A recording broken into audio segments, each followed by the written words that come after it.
So you go get that also helps. Actually. And the best part about That's a true it is you can do it with a turkey baster. You don't need an enema. Just fill a turkey baster with or ice you can cold just milk. like fill a bathtub with milk and then finger your ass underwater. Like under the God damn.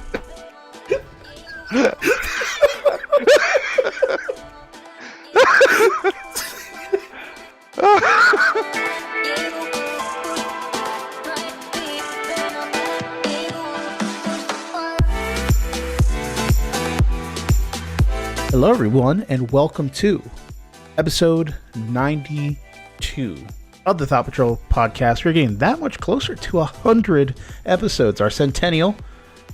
Whoop whoop. How you feeling, Shawn, about that? We have to do something special. It'll just be a radio play of our daily lives and how uninteresting we are as people. It's going to be a slice of life romantic comedy, high school romantic comedy of people that aren't in high school. Yeah, me and Shawn trying anal for the first time. Yep. I think that'd be pretty cool. Right, Shawn? It'd be fantastic. Yeah. As if it's the first time. I don't know. We're going to save that for episode 100, please. Okay. So I'm glad you could join me, Shawn. It's just me and Shawn this week because no one else in our group of friends that started this cares anymore. So that's just how it is. We've been forsaken by our peers, but we're here. We're back. We're glad that you guys are tuning in with us this week. We appreciate it. Hope you're having a good day where you are. But this week, because we missed last week, we're kind of flooded on mailbag questions, so we're going to dedicate this episode to going through all those questions and basically talking about them. Excited. One of them is quite a doozy. Like college grade essay level doozy. So we'll get to that when we get there. But first things first, how have you been, Shawn? Everything been good? Yeah, dude, I'm good. I watched the new Marvel movie, and without spoilers, it was fun, but it was really horrible. Oh God, was it? Yeah, like the first 3/4 is. I feel like they blew their load on the first Avengers on Infinity War, and then they're like, shit. I know they wrote the whole thing at once; they had to, but it feels like they wrote the first part, and they're like, what do we do? And then they went back and watched 80s cartoons, and they're like, oh, this will totally work. So you're telling me the Thanos copter returns? The what? The Thanos copter? I don't think it was ever in any of the cartoons, but I know it was in the comic books. Thanos had a helicopter called the Thanos copter. Oh no! Oh, no. Bro, that's all I was looking for. So now I can't go see it. No, that's not. I wanted to see the Thanos copter in action. What they do to undo what happened in the first movie is just so. So is it dumber than how it is in the comic books? A lot dumber. Okay. Yeah. All right. Fuck, dude, in the comic books, Thor gets turned to glass and shattered. Like, Thanos doesn't just use his glove to do some sort of vague thing and you can't fight him or whatnot, like he did throughout the first movie. Like, when Thor went to attack him, he turned him to glass. When Wolverine went to attack, he removed Wolverine's bones. Ouch. Like, his flesh just collapsed. I mean, he did, like, terrifying shit. Like nightmarishly bad shit, because when you have all 5 stones, you basically grant whatever wish you want. Yeah. So and there is so many continuity problems. Like, you could see, like, if somebody with 0 brain cells, which is 99% of the people that are going to go see this movie, they're going to clap every 5 seconds, they're going to cheer like assholes, they're going to talk through the fucking movie, and they're going to love it. And they're going to leave, and they're never going to think about it again except for how much they loved it. And I left after the picture credits were done and the text was just scrolling. I walked out, took a leak, and then went back in so I could hear the Easter egg that's at the end. And just so you guys know, there is no after credits, but there is a little auditory Easter egg. And I just happened to know that there was going to be an audio Easter egg when everything was completely done scrolling. And I knew I had fucking like 15 minutes of text before that was going to happen. So I went out, took a piss. And while I was on my way out, I was like, hey, that was pretty good. Wait, no, it wasn't. And then I thought about the first 60% of the movie, and it's contrived, lazy workaround to undo the conflict of the first one. No, more than that. It's like 70 or 80%. And then the last part of the movie was a mixture of fun parts and really stupid, ham-fisted bullshit, and then lazy writing. And I don't want to, like, this is the only fucking spoiler I'll give you, and it's not one. They spent the whole movie doing a good job of not throwing SJW bullshit at the audience and just telling a story. And then for no fucking reason at all, I shit you not, the movie stops so all of the girl characters can form this little mini team and yell girl power slogans and then run after the bad guys. I'm not even shitting you. Like Peter gets knocked down, and Captain Marvel's like, "Oh, let me help," and then he's like, "Are you sure you're gonna be okay?" And like all of the women from the entire battlefield converge on a 10-foot square space to turn to the camera and go, "We don't need any help." And I'm like, "Oh my dude!" I audibly laughed out loud in the theater. It was like a laugh and a groan mixed together. Like if you're gonna put feminist, first of all, like I don't think feminism is constructive anymore. I think it's destructive now. I think a long time ago when it was necessary and when it served a purpose, it was a good thing. But now it just seems toxic. But even if you've got the most positive intentions at heart and it's nothing but love, if you if you fucking bend something around a concept instead of having the concept or exist organically within it. If you look at 90% of the well, not even 90% of the Wonder Woman movie, but if you look at most of the good parts of the Wonder Woman movie, they're not trying to jam down your throat the capability of this woman. You see it organically because of how she carries herself, Yeah. because of the choices she makes. Some of it is ham-fisted with the feminist message, but a lot of it isn't. And you see a lot of well-written movies where it's not ham-fisted. It's like it's just a natural part of the story. They're strong. They don't have to turn to the camera and tell you. They don't have to tell the audience Yeah. they're strong. It's They not don't have that to they're tell the strong. audience they're independent. Yeah, it's not that they're strong because they're a woman. They're just a strong woman character. Yeah. They don't have to tell And like, you the reason I'm strong is because I'm a woman and I fought yeah, for this. like, It's just I'm a strong are you woman. serious? That's a thing. There are strong men and there are weak men. There are strong women. There are weak women. I Being feel like if you strong, just pause to beat the audience over the head with the idea, yeah, then I you feel you. don't understand the medium. And like it was so out of place. It was jarring, and it wasn't a good movie in the first place. It had really fun parts and a lot of laugh out loud parts, but Marvel shouldn't be a comedy. Comedy can be a part of it, but it shouldn't be a comedy. That's a lot of people's problems with this oversaturation of superhero films. Like the Marvel formula is not serious at all. It's like a lot of it is now. It does make for a good time as a movie, and if you had fun watching a movie, there's nothing wrong about that. It served No, whatever purpose they're trying to accomplish with that. It's just a reason a lot of people have gotten tired of the superhero films is they all follow the same exact formula. They change here and there, but the idea is still the same, and what's presented to you is the same, and that's again was led to the groan at the oversaturation of these films. There's a lot of people I've talked to that don't even give a fuck about Endgame. There's a lot of people that do care, yes, 100%. But there's also a lot of people that more than I've ever heard before that have said I was like, oh, what do you think about Endgame? Are you gonna see it? They're like, oh, I don't care. I'm like, oh, okay, cool. Well, hey man, power to they're you. not trying to do anything different. They're not trying. First of all, they're not trying to tell the original stories at all anymore, which is sad because I think that you comic books gain a lot by being able to move and speak. So it's unfortunate that they don't want to tell these stories to a whole new audience, but they want to be inspired by those stories and tell like 10% of it and make up the rest, like what they did with fucking Captain Marvel.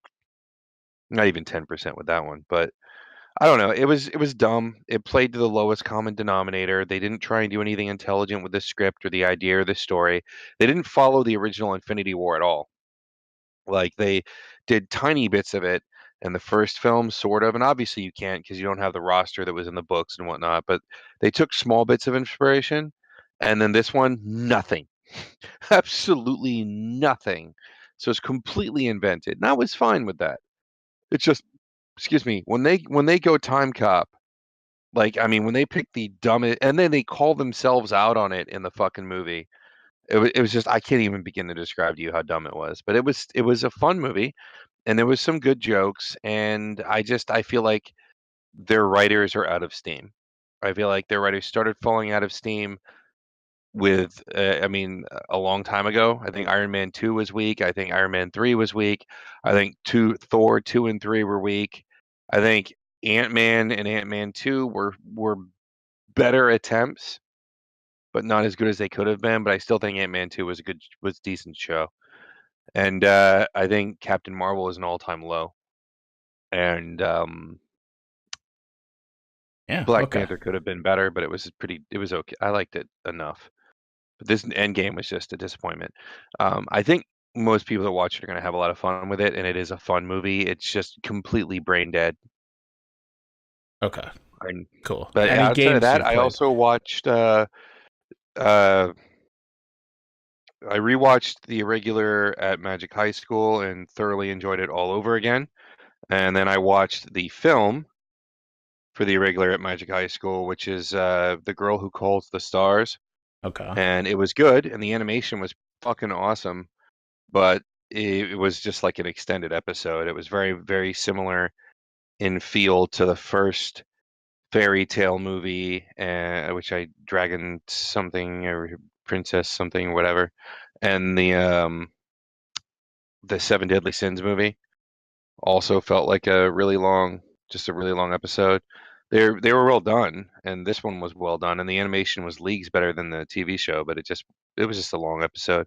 I've been waiting for them to come back and make more of the series forever. They got 20 something books now, and they only did the first 7, and this one doesn't even follow a book arc. It's just, I mean, they could have easily you can turn an arc into a movie, no sweat. And this they didn't even do that. They just put a story in between 2 of the books.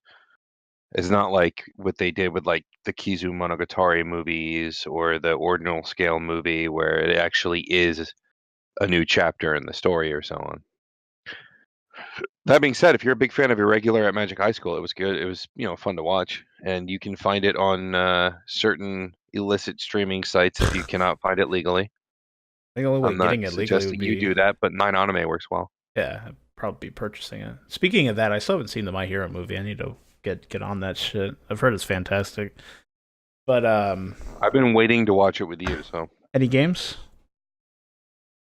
Mm, No, to be I 100. downloaded the update to Borderlands 2, and I've been doing the last 10% of that with Perry, Okay, yeah, I heard you guys are so playing that he'll that. leave me alone. Got you. Yeah, there's really not much going on video game wise, to be 100% honest. You okay? I almost forgot. Oh, I okay. bought for super cheap. I bought Utawara Ramono, Mask of Deception and Mask of Truth, Okay. which is it's like a part visual novel, part turn-based strategy RPG, Okay. and it's extremely good. You played it, or you just waiting?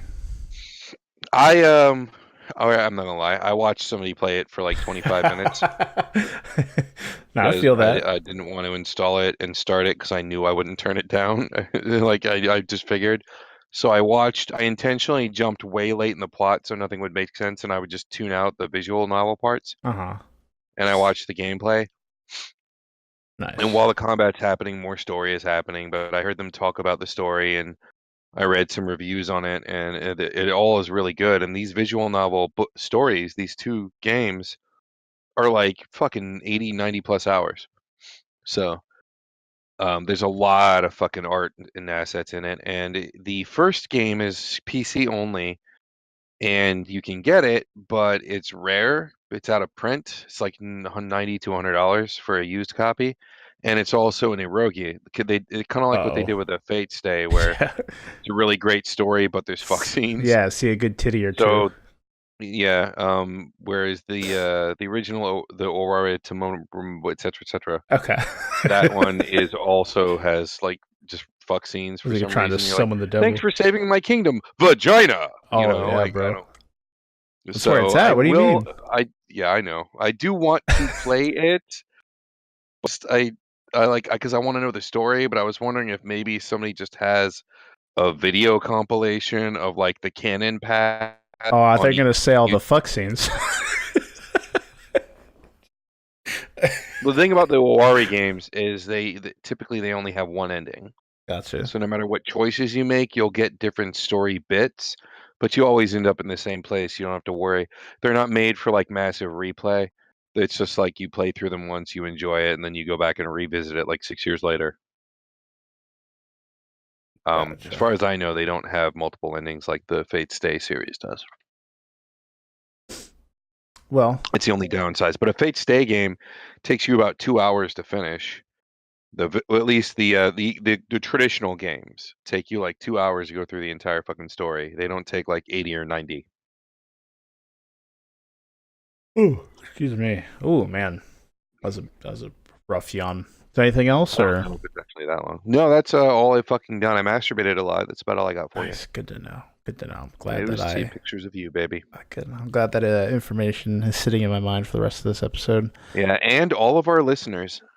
Good. Yeah, it's a good way to keep people around. 15 minutes in, do they decide they want to stay for the next hour? I really want to know if this is a good thing to listen to. And then one of the hosts is like, "Yep, whacked off to my co-host," and then they're like, "Oh, guess I'm staying."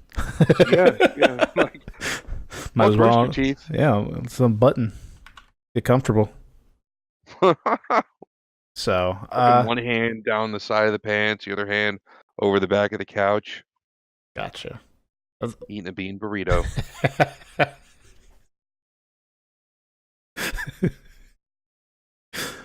Don't listen to me. I don't even know what the fuck I'm talking about. I tuned myself out like 10 minutes ago, right before we started. I didn't even know we were podcasting until now. Okay. What am I gonna fucking say? My week's been good. How was your week? It's been all right. I've been playing, as always, a buttload of Final Fantasy XIV, but I did start something new, so we don't just talk about Final Fantasy XIV, although I've been having a lot of fun. Started Carpenter, started Botanist, their crafting and gathering class, been leveling that out. Very relaxing, and I've been doing PvP as well, because I found out, I saw the gear sets for Stormblood, the PvP sets, they look badass. So I've been grinding those out for the appearance of them to put on my gear, and that's been fun. Been really enjoying that. But I started Katana Zero on stream actually, and that is a fucking really cool indie game. Like, I was enjoying it to death. I love the idea of it. The story is very interesting. The plot device of the story, the Chronos time drug, that lets you basically can look into your own future. So the way the game plays is you're this katana-clad samurai in this cyberpunky kind of future, and you're a serial killer. You're hired to go murder people, and the way you play is that your dude looks into his future, but you're actually playing through his future. So you basically, every bad guy dies in one hit, and you die in one hit. You can do things like reflect bullets and roll, and you could also slow down time for a little bit. And the whole idea is he's thinking of like what to do in this room. And then when you do complete the room, he'll be like, yeah, that'll work. And then it will show him actually doing it. So you get to see kind of how all your shit looked in real time. It doesn't show you slowing down time at all. It's just what it looked like in real time, which is pretty cool. And there's like this whole, the drug itself is really interesting, because if you experience like withdrawals from it, what happens is, instead of just like dying, or the negative side effect is the fact that once it fully exits your system, time stops for you forever.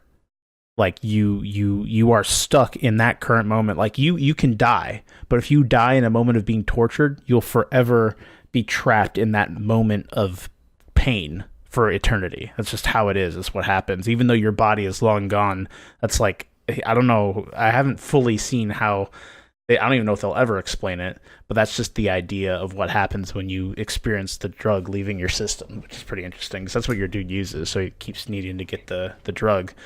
But it's super cool, really badass. The music is fantastic, and it's just a really fun game to sit down and drop some time and do a stage here and there every once in a while. Story's cool. I like to make character. You befriend this adorable little girl at like she's just like the typical like has no filters kid, like walks into your flat or whatever, is like, wow, this place is a shithole. I don't remember if she says shithole, but it's a mess, kind of thing. I hope that she doesn't die. If she does, I will be very sad. But it's just a very fun game, and I've been enjoying it a shitload so far. I do need to go back and finish it. But besides that, I got much farther in Sekiro. I am probably like 2 bosses away from the ending. Really fun game. It's grown on me a lot. Although I do miss the Dark Souls gameplay style with the 100 different types of weapons that all have their own requirements. The more heavily RPG compared to this more action-focused attempt at that gameplay type. It's still fun, and when they said action focus, it's 100% balls to the wall. Like a lot of the way you play this game is being aggressive as fuck. It's more aggressive than Bloodborne was, and it's just you have to master the combat. Like in Dark Souls, you can kind of cheese, you can find other ways of getting around to do things, but this game, like your only option is to master the combat and be fully aware of what you need to do at what moment, almost like a fighting game kind of thing. It's very cool. And I'm enjoying it a lot. It's very fun. So that's dope. I still need to finish it. I was getting very pissed off. I'm on like the young version of Owl, which is a pretty good way of not spoiling anything, but people who know what I'm talking about will be able to see where I'm coming from. But I probably bashed my head against the wall that is him for like an hour, and then I stopped playing for that night. I got sad and I went to sleep, and then I just haven't picked it up since. So one day I will get back to it. But Final Fantasy reabsorbed me into the endless vacuum that is that game's content. So I've been doing that again.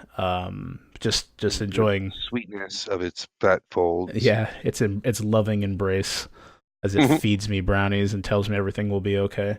Awesome. God, earlobe.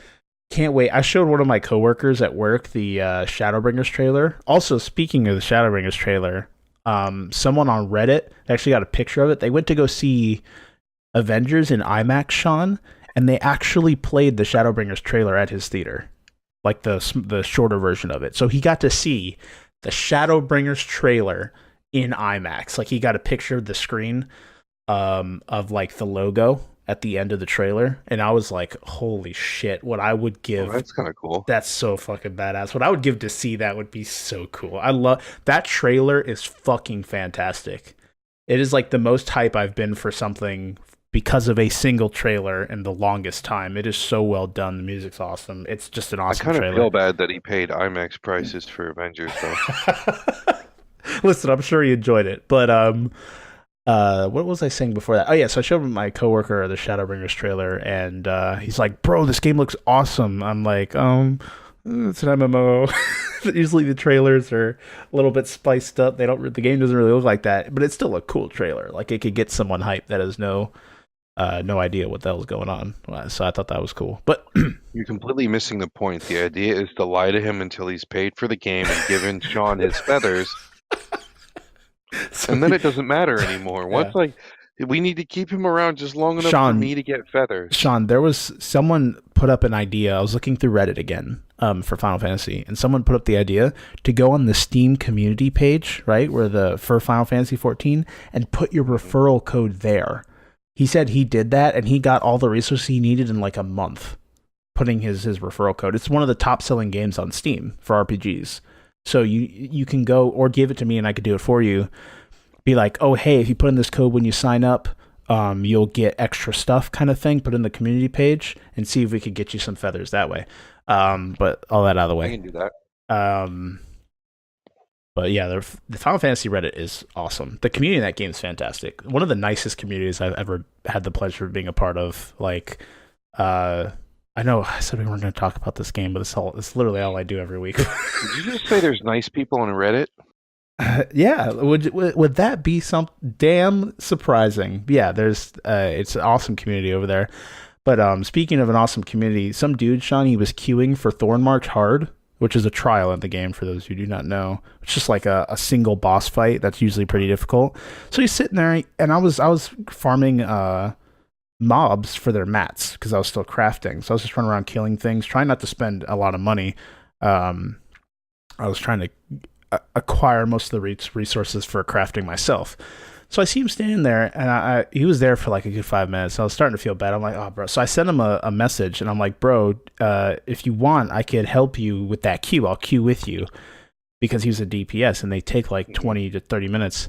And he's like, oh, yeah, thanks. So we queued together. We got in. We did it. I basically explained the mechanics to him, and we did the fight. We completed it.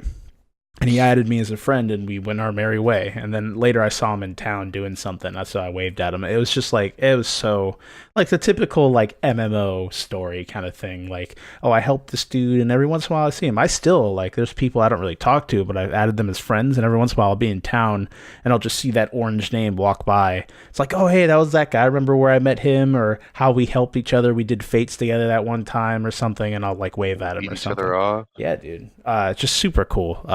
God, I fucking love that game. But all that out of the way, I'm glad I pulled you in. let's move I did forward. not expect it to last us this long. I genuinely did not. Like, I thought I was going to keep playing it and everybody else was going to leave. Oh, dude, I fucking love that game to And, death. and everybody stuck because it's good. It is a great game, and there's a lot of people that I've tried to bring in too, and they've stuck around for the most part. I know everyone's busy, but Except for Tyler. Yeah, fuck Tyler.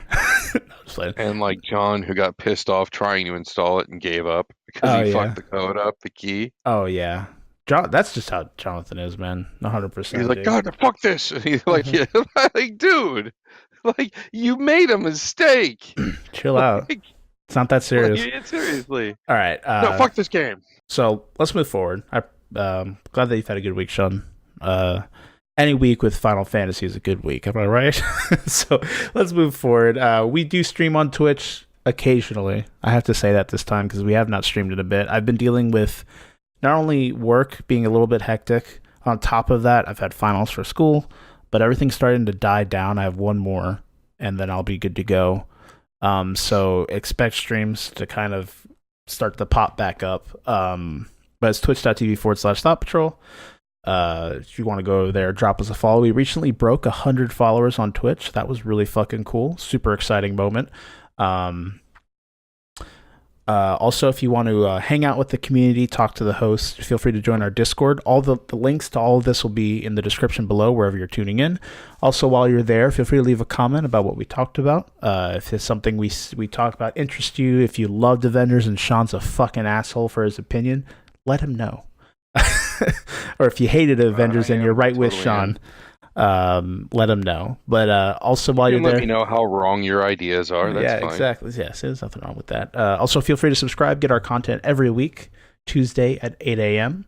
Also, you can check us out over on Twitter at ThoughtPatrolPD and Facebook, the Thought Patrol Podcast page. Also, our sister page, The Streaming Geek, where everything, all your streaming related or your streaming.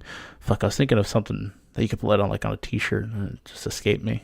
Whatever. There's reviews that go up for stream. Some new attire for. I'm sorry, my phone just yelled at me to let me know that there's new attire released in Final Fantasy. That's how much I play this game. Nice. It's like, hey, by the way, we've got new costumes, and they're for chicks, and you don't even chicks. Wait, but here, look. Is that the Minfilia garb?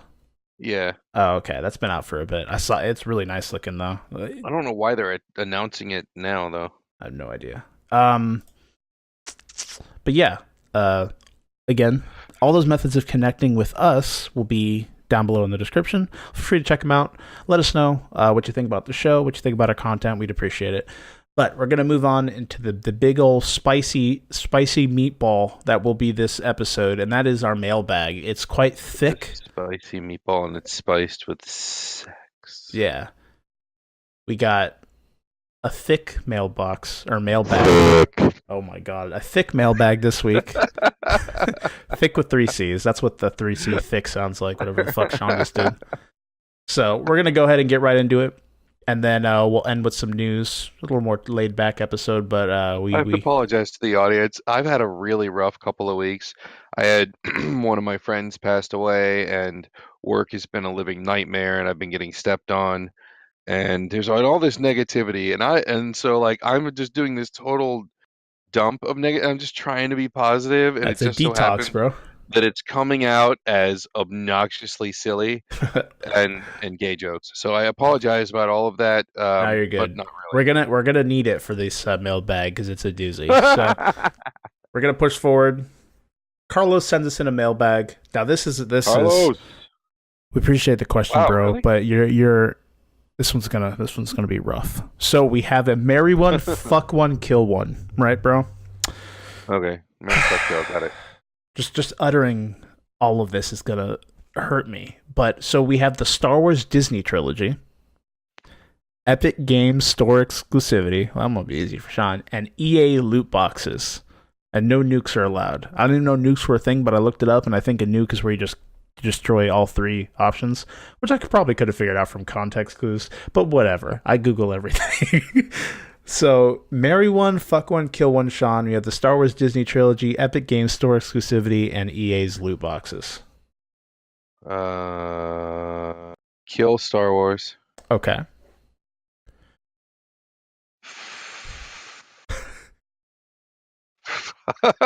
It's hard. I just definitely need to kill Star Wars to put it out of its misery. I will marry Epic because they made Lots of money. my favorite shooter. Okay. I guess. Although they basically told you to go fillet yourself. I gotta look at something positive to make this work, Kyle. So Okay. shut your mouth. I'm sorry. Continue. Like, No problem. and I will fuck EA's loot boxes, I guess. Okay. All right. So, But I'm gonna call them dirty words and not call them in the morning. one night stand, baby. Yeah, it's gonna be they're gonna know they were used just for the pussy. That's gonna be blatant. They're gonna cry the next day. Yeah, exactly. They're gonna realize that I got them drunk first. It's gonna be that. It's just I'm gonna do it dirty. It's not gonna be right. You're gonna wake up in the morning and they're gonna reach over like, babe, and you're just gonna be gone entirely. Yeah, there's not even a note. Yeah, exactly. Jumped out the second story. All right. Fuck. Okay. Just a pile of cat shit on the pillow. So I think what I would do is, we already know that exclusivity won't be around for long. So I think what we'll do is this is so terrifying. I want to kill loot boxes. So I'm going to kill EA's loot boxes, right? I think I'm gonna do the dirty, but do it to Disney because I think they have more money than Epic, right? And then I'm gonna marry Epic because I know the marriage won't last long, right? And then I'll say the relationship was abusive, right? So they had mentally had assaulted me and made me feel down upon myself, maybe fake a few suicide attempts, right? And then file for divorce, and then. Fuck, maybe say that they touched me in my sleep or something like that, right? Make it really bad for Epic, and then take that and then just get child support for the children that live in Africa. I watching you drown in your metaphor. The children that live in Africa, the non-existent children that live in Africa, get child support, and then just basically build my own pension plan. The non-existent children in Africa. Yeah, there are no children on this continent. No, my non-existent children in Africa. So what they'll do is, if they do want to test those children in Africa for remnants of my DNA, they'd have to go through 100 million of them before they can't do all that, right? Why? So they'll never. Why wouldn't you go with China? China has a higher population. Well, but you're right. But I'm thinking, what mortality rate is higher, the one in Africa or the one in China? Because the higher the mortality rate, then there'd be less kids overall to be tested for DNA. If you're going for mortality rate, go for Syria. No, I don't want a high mortality rate. I want a low mortality rate. But I don't want a low population either. But they kill a lot of kids in China, don't they? No, they don't. What? Not for 100 years. Whatever. In my mind, they kill kids in China. So what the fuck? So that's what we'll do. So I'll divorce Epic Games because exclusivity won't last long, and I'll get my 60% of the business because that's how divorce works. Might as well take everything.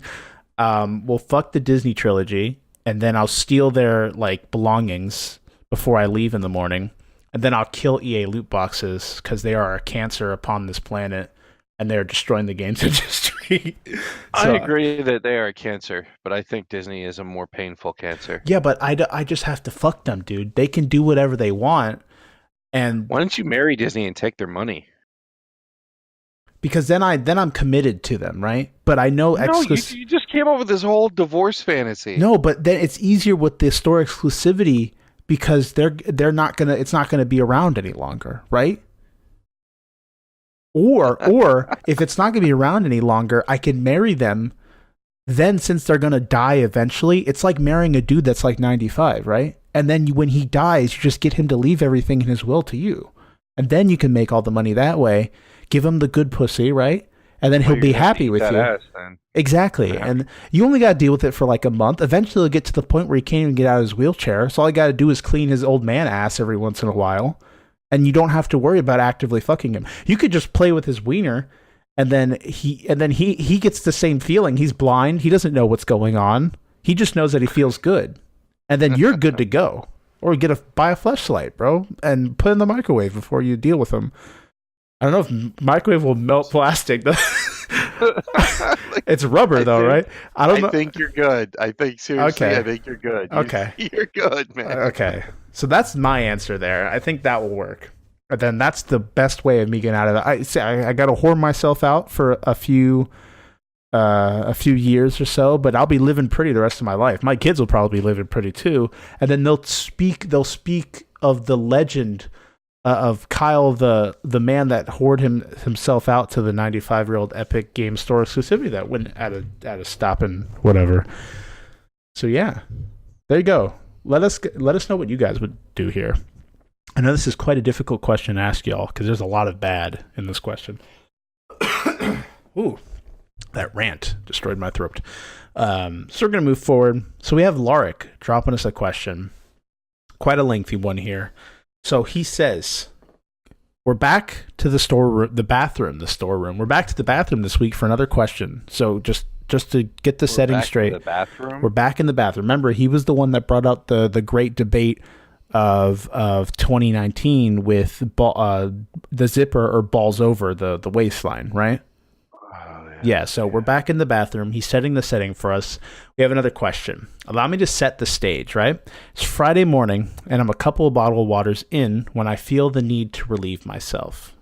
Typical. I'm feeling that. I walk into the bathroom. Thing for urination. Hey, wherever gets you going. I walk into the bathroom, and this grown man is standing probably 2 feet away from the urinal with an impressive arc landing every shot.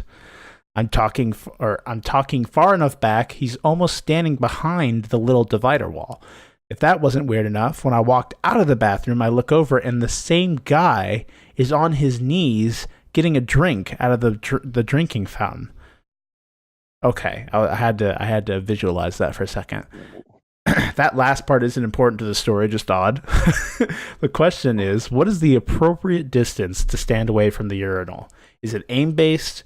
If you have a big belly, do you get some leniency in the distance, or should you stand closer because you can't see where you are aiming? Help. I need answers. No, dude, that's all. It's all about the splash zone, man. You want to make sure you're not fucking hitting that shit so it's splashing back on your shit. Yeah, so I need answers. You stand just far enough back where you can get the kind of arc where you're not like pissing on yourself with that whole reflection bit. That's the key. Help, I need answers, and I believe... Can I finish the damn mailbag? No, fucker, you don't get to finish anything. You know that. Help, I need answers, and I believe you're the only ones that can give them to me. Well, I'm glad that you came to us with this important question, and we do have the answer for you. So, Shawn delved into it a bit. Shawn, when you first figured that the way urinals were shaped, like, this happened sometime as a kid, right? Because when I was a kid, I actually did where I stood far away. Me and my friends, we'd see how far back we can get before like the pressure of the piss and leaving your urethra wasn't enough to get it to the bowl. So you see how far back you could stand and how high the arc had to get. We actually got in trouble for that. Like I remember having to bring a paper home to tell my parents that I was trying to piss from a few feet back kind of thing. So this question is right up my alley. But I think it really comes down to how much you are a lover of the sport, right? You have to be involved in the sport of seeing how high you can arch your piss to get into the bowl. And then from there, it's at that point, you're flexing your alpha male features onto others, right? At that point, if a dude walks in and you're hitting it from like 10 feet back, you're standing on the toilet behind you kind of thing, no one's gonna fuck with you. At that point, you've established dominance, so you're good to go from there forward. So I think that if that's what you're going for, that's the biggest thing. Also, at the same time, you get to show off how big your dick is flaccid. Actually, wait. Depends on the type of day. Depends on the type of day. Sometimes that's usually a best scenario avoided, unless your friends are in there. So I think it comes down to the type of person you are. I don't think beer belly has anything to do with it. I think that we should not be fat shaming people at all, Lark. And I'm not angry. I'm not angry, Lark. I'm disappointed. That's all I got to say on that realm. So I think it's all for the love of the sport. If you're into it and you're 10 feet back, landing an impressive arch, I'll come in. I'll straight up I'll limbo under that bitch if you'd let me. I'll go right underneath it if you'd let me, bro, to get someone to take a picture. So that's my standing there. But what was I going to say? When you got to that point where you figured out that if you peed at a certain angle into the urinal, right, it wouldn't splash because like physics would come into play.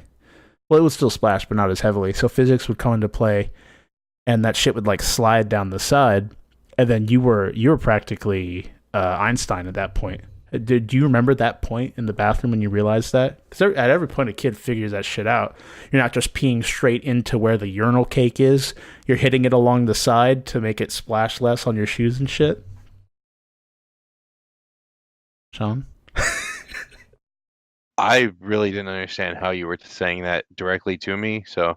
Oh, no, yeah, I was asking, do you remember the point when you figured that out as a child? The what's pissing on the urinal cake? No, pissing to the corner. So the pee, when it collides with the urinal, it's not splashing as much because you're hitting it at an angle, right? You're implementing physics into your daily life. Oh, no, I got a grasp on that from the moment I was standing up pissing on my own. Yeah, right. So I always like to break apart the urinal cake. That was my mini game when I went to the restroom. Was managing how fucking powerful is your stream? Jesus. It depends on the day, bro. Man, I was half horse. I like to break the urinal cake, and the motherfucker's like 8 feet thick.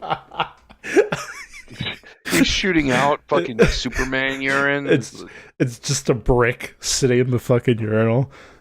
Yeah, no, dude. That's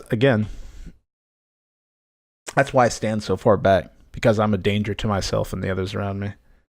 So you're fucking chiseling porcelain. Yeah, dude.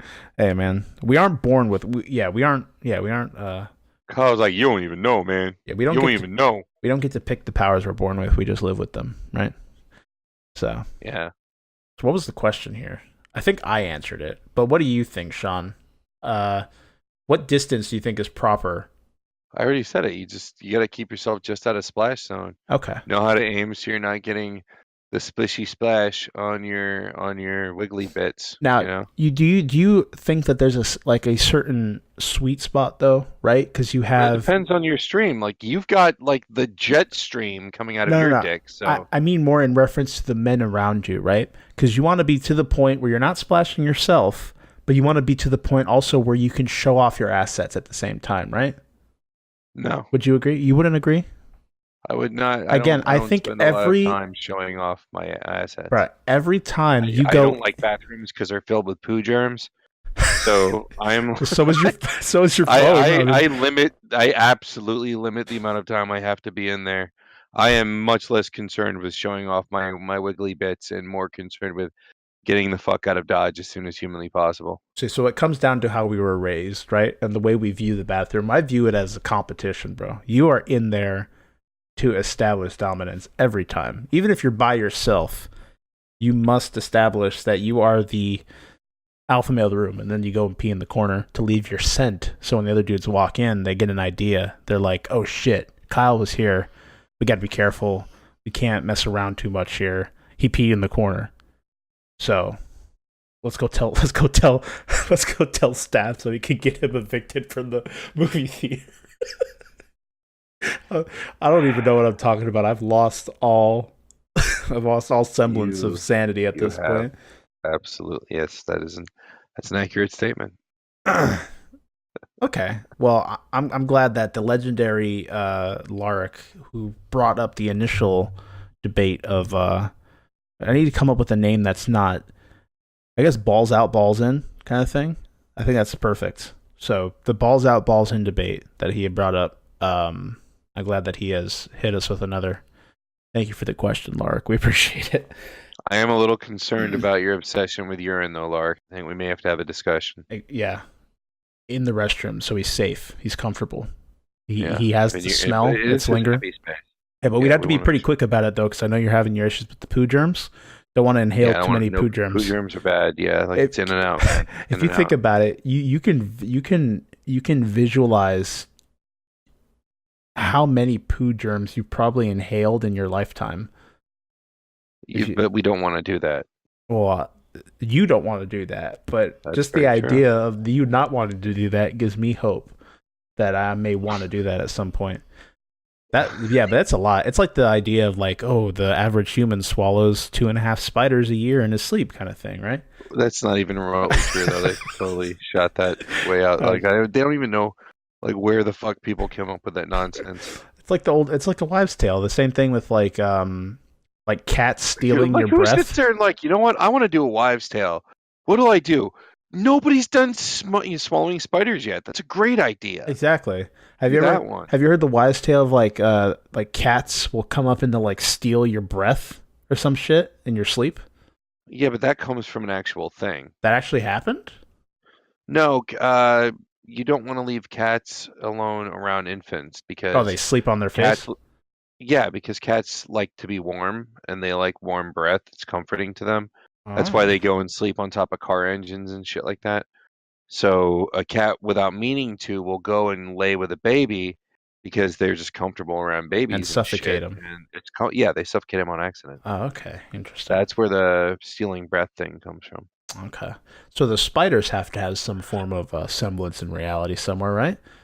Like they had to come from somewhere. No, just some idiot made that up. Maybe some dude actually was like, he was a big fan of actually eating spiders and he's trying to get something going on. Like we're trying to bring a word back or something.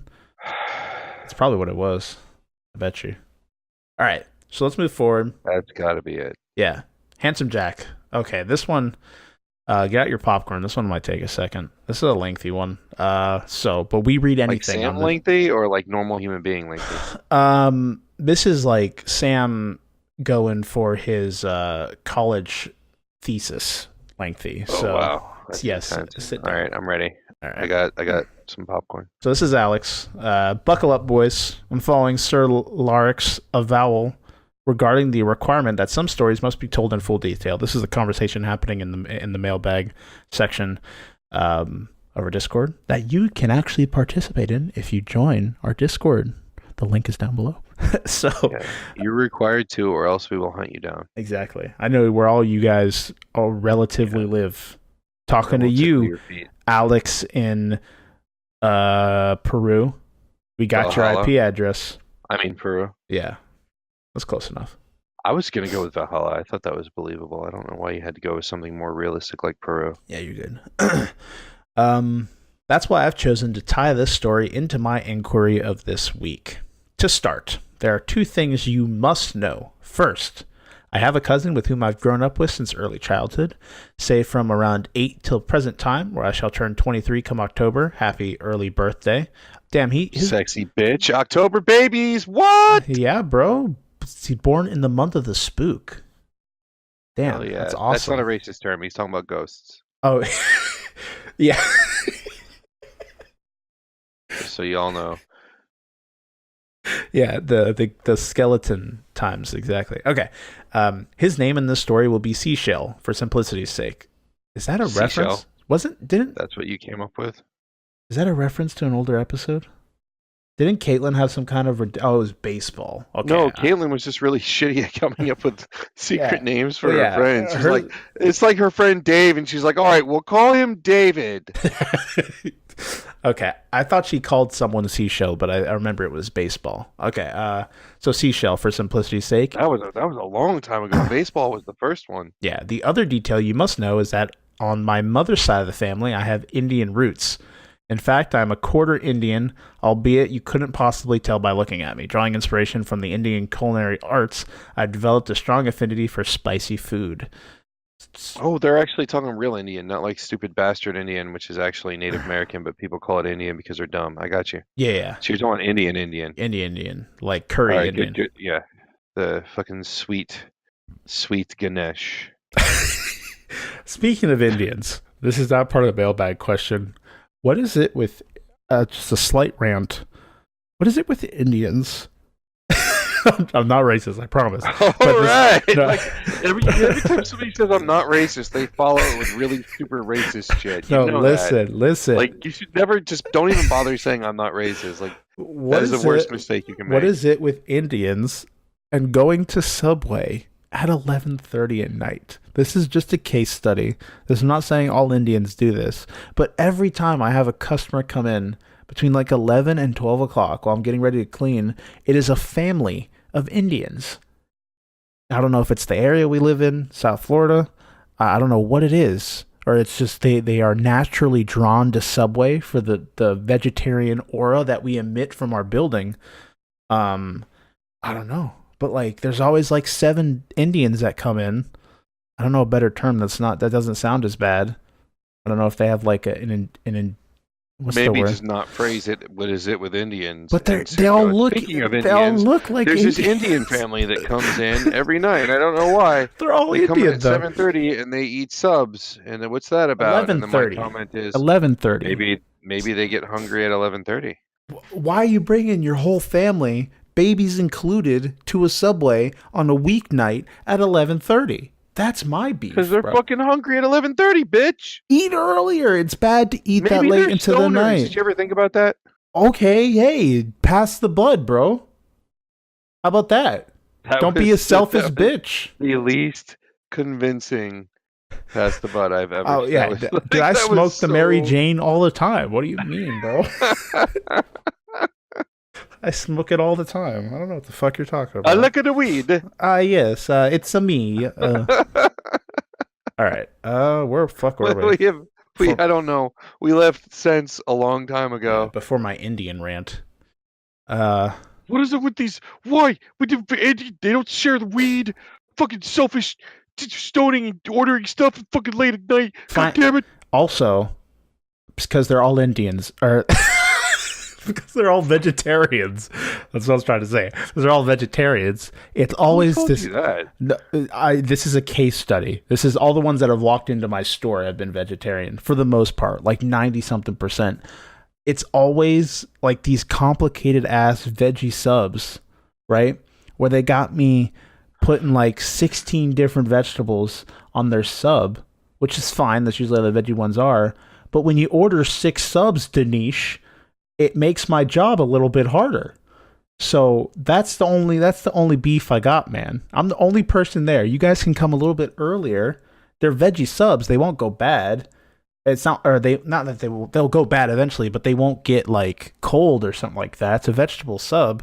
You can come in earlier when there's help, then fuck over the closers.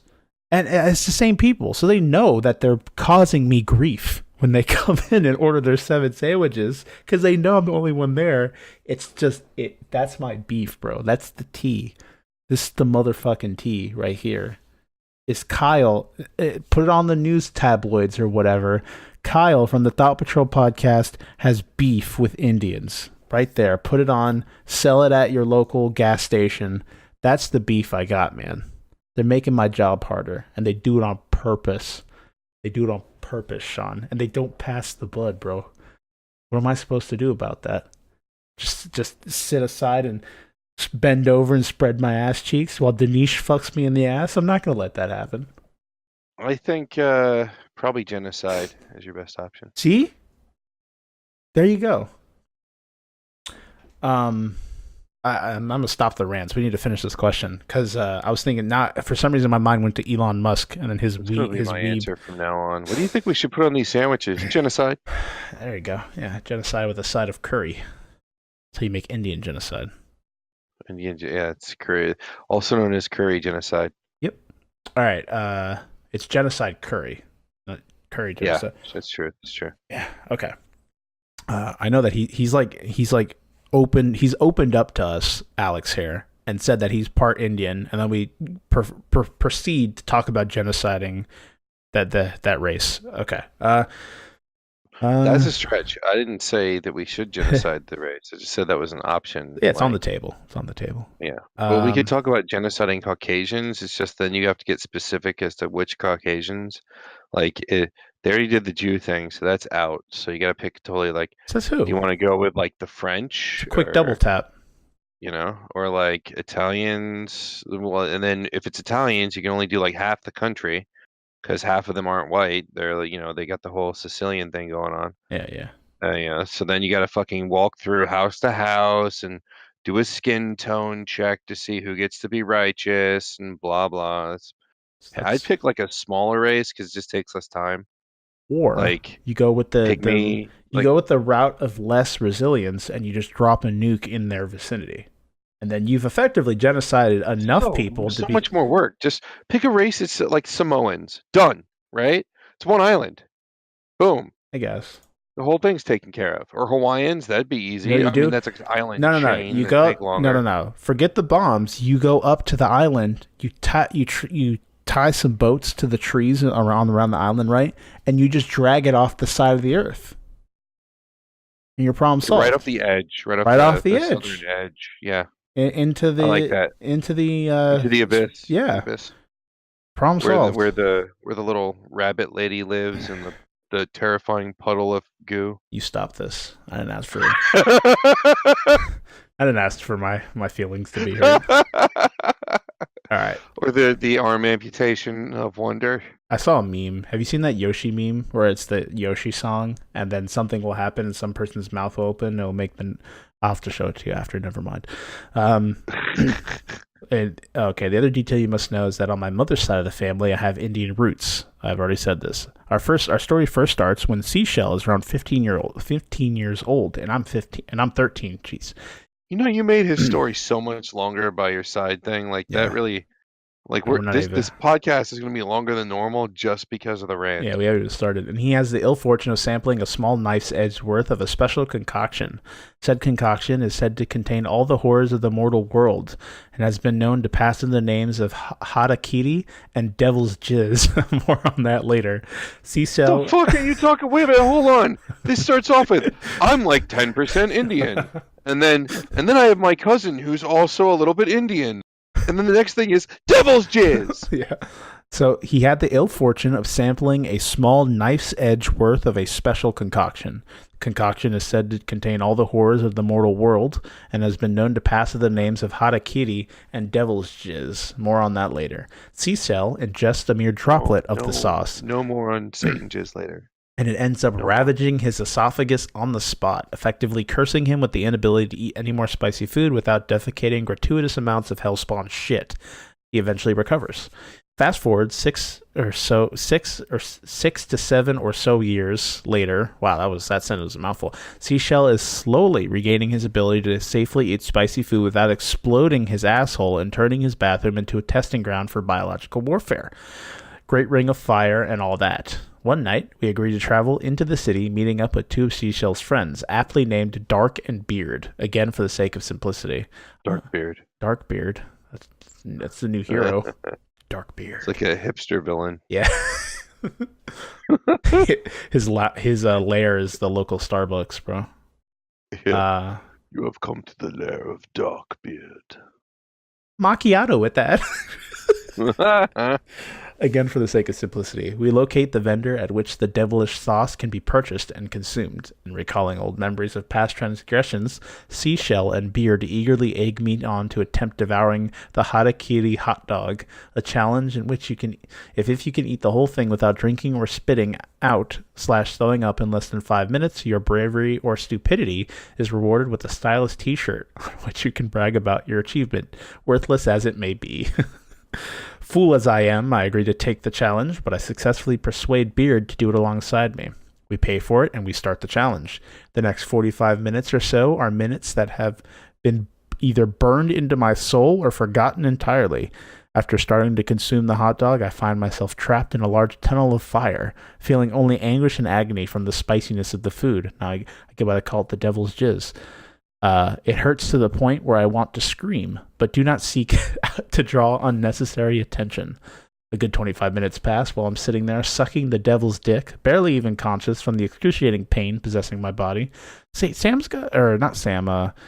Alex here's got a weird so we got the fascination with urine coming from Lark, and now we got the fascination with Satan's genitalia and excrement coming from Alex. But his sentence structure is fairly okay. Yeah.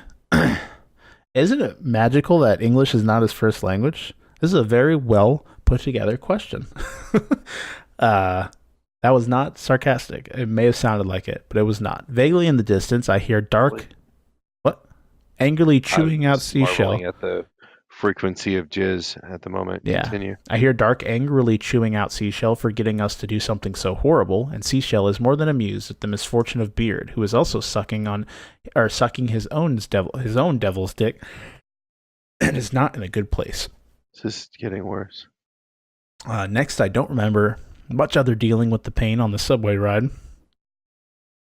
Much other than dealing with the pain on the subway ride home, then getting off and slowly meandering my way. My mother believes me drunk, but I explain what I've been up to, and she laments why kids are like pancakes. The first one is always fucked up. I like his mom.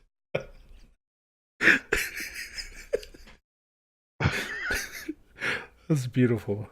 That's beautiful. The wisdom. Such wisdom. We should put that like on a like baby clothes and sell it to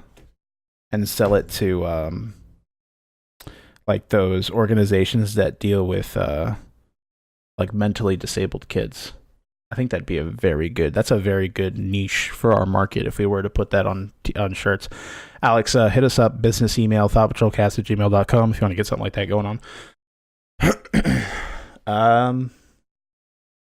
I'm the firstborn in my family. Okay, good to know. As I attempt to recover from the dick, I experience terrible symptoms such as intense stomach cramps. Recover from the dick. It wouldn't be the first time any of us have said that, right, Shawn? Severe diarrhea has been, and being forced to directly shower my asshole with ice cold water to not scream from the unfathomable pain. You should have used milk. It works better. But what you do is you have to give yourself a milk enema. So you go get that. Also helps, actually. And the best part about it is you can do it with a turkey baster. You don't need an enema. Just fill a turkey baster with ice cold milk. Or you can just like fill a bathtub with milk and then finger your ass underwater. Like under the God damn it.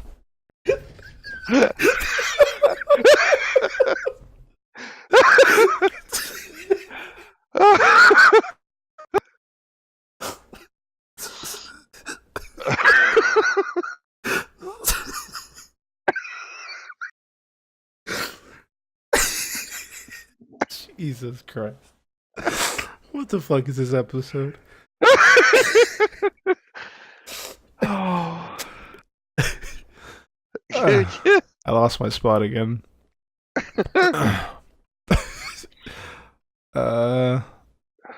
Okay. These symptoms with pudding too.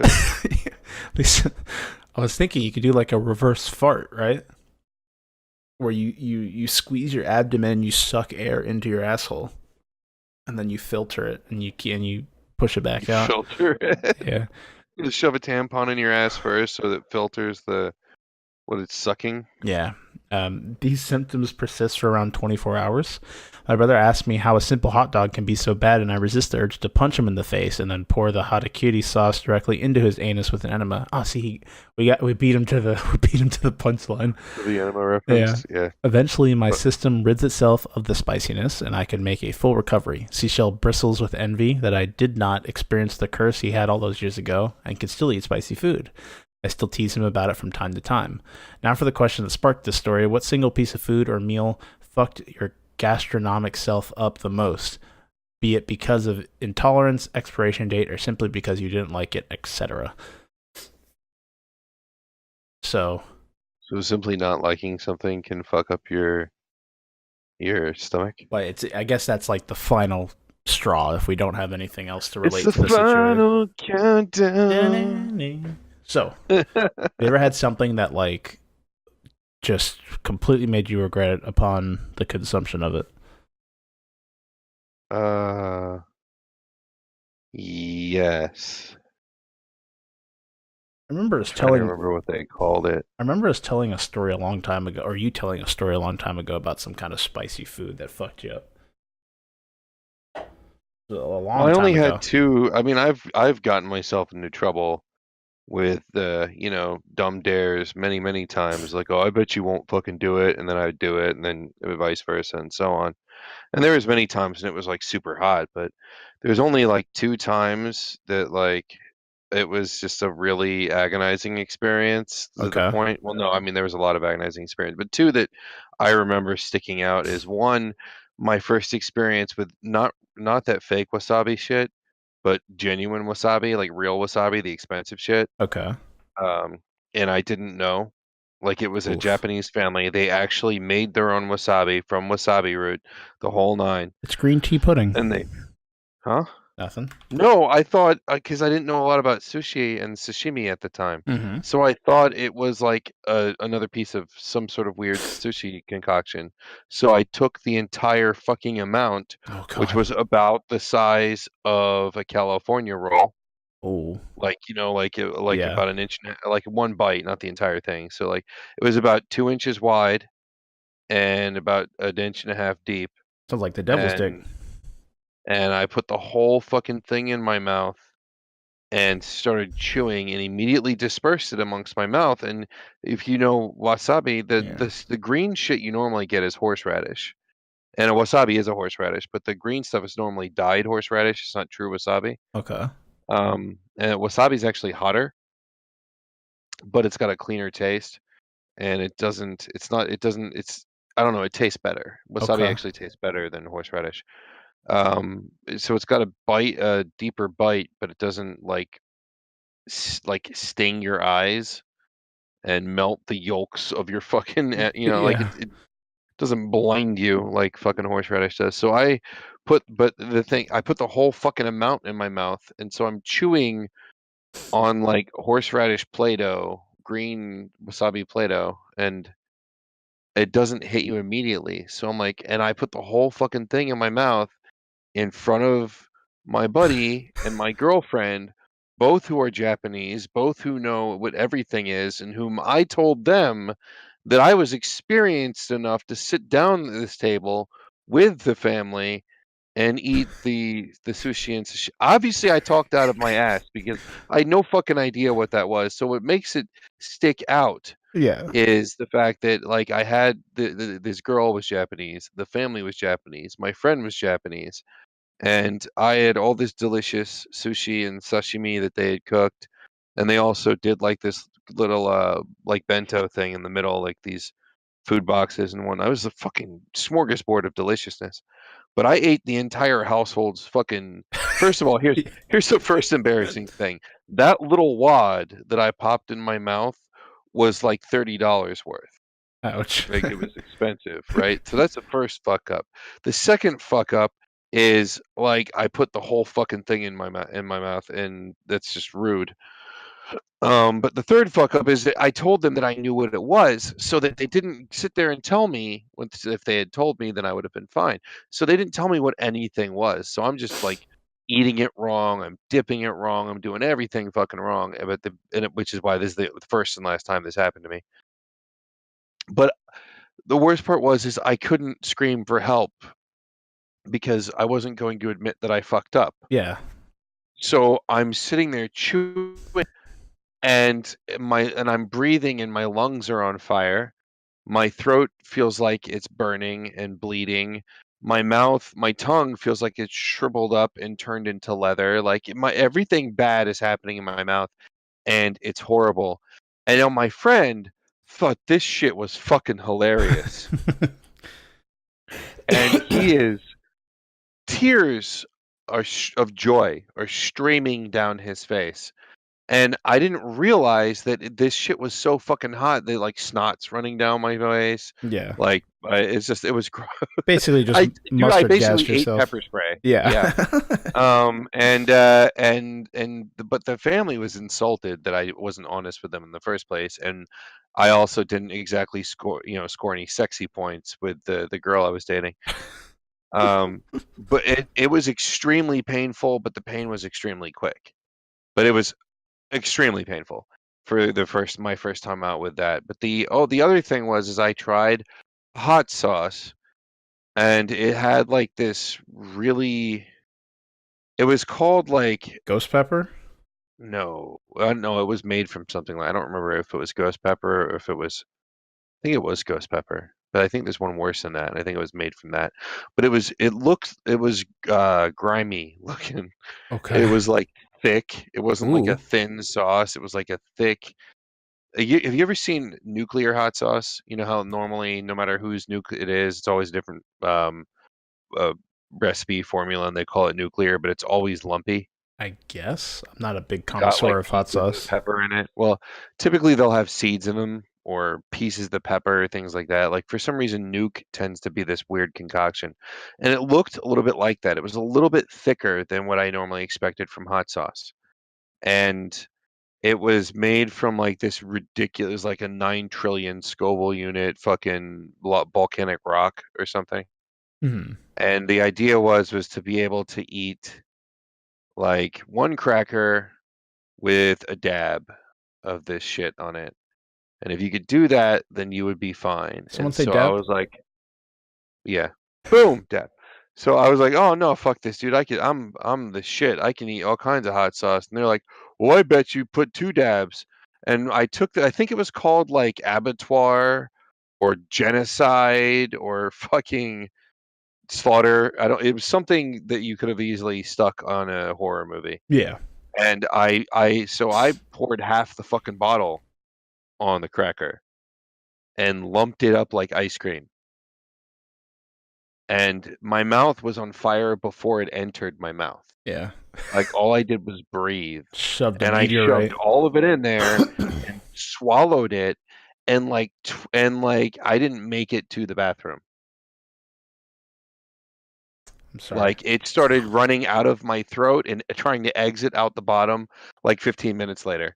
Like, and now bear in mind, I had already chugged like 69 gallons of milk. I had eaten a half a loaf of bread. Nothing made the pain go away. For like the next 45 minutes, my mouth was extremely red. And it wasn't because it got stained. Like I just acid burned the shit out of my mouth. Yeah. And for the rest of the day, like I thought I was shitting volcanic blood. That's a good story. I've been Good lucky to image. never have an experience like that. I That had was the only time. It's the only time. Nothing else. That's why I will never touch anything that looks like that shit again. yeah, I Because feel that. whatever I ate, it hurt my stomach. Like somebody was taking my stomach and just tying it, like twisting it. Yeah. And it was like it was just like just dropping Powerade out of your rear. It just was liquid. Just woo, out it went. And my face, everything. It was like I didn't know I was dead. Actually legally dead for a while there. Yeah, I fucking feel that. I don't know what it was called. Your turn. I'm thinking, well one thing that it's different from just eating something bad. I had a kind of a unique experience where I had gone, if you guys have been listening for a while, I had gone to boot camp and did that stuff. So the food they feed you there is like designed to be kind of like for building your body. Like it's all heavily processed, but to a point where it's like helpful. A lot of vitamins and shit and all this stuff. It all tastes like garbage, but it's like meant to keep you regular, like your system and shit like that. So I did that for like close to 2.25 months around there, with the time that I had spent there. And I come home and I'm home and I get home and I'm like, you know what I haven't had in forever? McDonald's. So I'm like, man, I'm really craving like a cheeseburger from McDonald's. So I go to McDonald's, I get my food and I sit down and just like something like, I don't know what it was, but the smell immediately, like of the food, it just like immediately put a weird feeling. It gave me a really weird feeling. I'm like, I don't know about this, but I already bought the food, so I'm like, I'm just gonna eat anyway. Little did I know I was making one of the worst decisions I ever had in my life. And my body, almost as if I had ingested chlorine or some kind of like unknown agent, is like, shit, we're in trouble. We need to evacuate everything. So my body basically rings up the alarm and I am immediately aware, it was not, but probably about 20 to 30 minutes later, immediately aware that my body has gone into full panic mode. We're like DEFCON. What's the worst DEFCON? The higher or lower the number? I don't remember. DEFCON 3 is worse than DEFCON 1, right? I don't remember how it works. I think the higher the number is the worst number. Let's see. DEFCON 5. Number scale. DEFCON levels. Let's try that. Here, DEFCON 1 to 5. So DEFCON 1 is the worst, right? Yeah. That's nuclear war imminent. So yeah, body had achieved DEFCON 1. We're preparing for the worst, and I go to sit down in the toilet, and it's just an awful experience. It's one of those ones where it's like a poop you can't get out because it's solidified into a solid crystal at that point. It has been pressured down and refined into a straight rock. And I am just trying to get it out of my system. So I'm sitting there squeezing. I feel like I'm giving birth to a poo baby. And it's rocking, aching. Articles of clothing are being removed, sweating, and no sign of defecating in any near future. And I just basically sat in the toilet for 45 minutes trying to remove a baseball-sized solid piece of dense shit from my asshole. And they had you on a low-carb diet. And I cried. In the military, that's what it is. If you go low-carb and then you eat carbs, your next shit is extremely dense and it will hurt and tear things. I straight up felt like it was one of those things where I stood up and I could not walk properly because I felt like when I tried to walk, I felt like something would have fell out of my butt because it was stretched to the degree.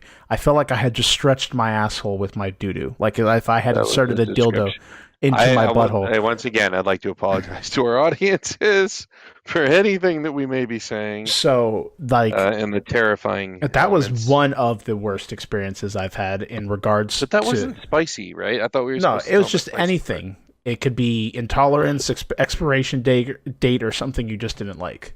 So it didn't have to be spicy. I went the wrong direction with my shit then. Sorry. It fit into the question. That's fine. It was just we had a few different areas. I'd never had a spicy experience besides like hot Cheetos, and I can barely handle those. So you are so white. You're like you do spicy food, dude. As long as as long as it's not hot, like hot Cheetos are worse. I'm good. Like. So basically, what? Ketchup? Alcohol is just spicy no water. Mustard. The browner the mustard, the worse I am. That's all I'm saying. Like, keep that shit away. It's too much. Yeah, alcohol is just spicy water. It's a spicy meatball. Okay. Thanks for the question, Alex. We appreciate it, bro. Finally, we have a question from Sam. Coming on in. He said, hello, fellow game enthusiasts. I have a query for you highly intellectual minds. It's me, the Jock Bro. I'm trying to do a roleplay exercise. E3 is around the corner, and with Sony being absent... Nice. what am I saying? E3 is around the corner, and with Sony being absent, this means other companies will have a bigger presence. But will this be the case in the future? Is E3 on the decline? Will other companies follow suit and stick with the model Nintendo and other companies have used? Your answers will give me satisfaction. I cannot wait for your response. This sucks, but I have another outburst. If I have another outburst, I'll have to do hard time. Just answer the question, nerds. All right. I think we talked about this before, so I won't spend too much time on it. Every year we talk about this before EV comes out. I think the biggest... It's been on a steady decline. It's been on a constant steady decline. That's been publicized. And the business model that why did I call it EB? Fuck.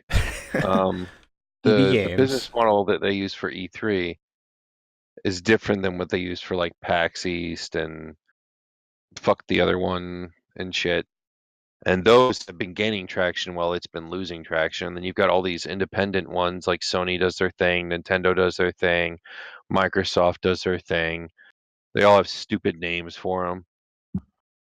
And I think that E3 will survive as a con, but I don't think it's ever going to recapture its glory days. If you look at what E3 was before the internet became what it is today, and if you look at it like back in the 90s and the early 2000s, when your information was disseminated through publications like actual magazines, which used to be fucking phenomenal, and maybe a tiny handful of websites which were unreliable at most. The early 2000s, you did not go to the internet for information. You went to magazines for gaming information, or you'd go to game stores and see what industry news they had heard. So that when that was a thing and E3 would happen, you'd get these big chunks of the magazines because it was a industry convention. So you didn't have like fucking tourists going in there. You had journalists and video game insiders and equipment guys and shit like that were going, and their families and this, that, the other. It was just, there was a lot more information. There was a lot more money dumped into it. There was a lot more presentation. They were getting actors and shit to come in, although sometimes it wasn't always good. Like they had Jamie Kennedy one year, and that shit was a disaster. He was drunk as fuck. His jokes were not good. It was just a nightmare. It's not. It's a different world now, and the information gets instantly kicked out the moment it's leaked and or the press release happens, and it's on 52,000 sites, both professional, biased, and unbiased. It's just everything, and so I don't know. I think that it's always going to be around just because it's still profitable. But if it comes to the point where the money that it makes outweighs the money that it's that it costs to do it, like if the cost doesn't benefit it anymore, they'll shut it down. But as of now, it's still a successful company. Yeah, I think the way that companies are moving themselves out, I think it's just so they have more control and it's easier for them as a whole. Like Nintendo has a good thing going with its directs, right?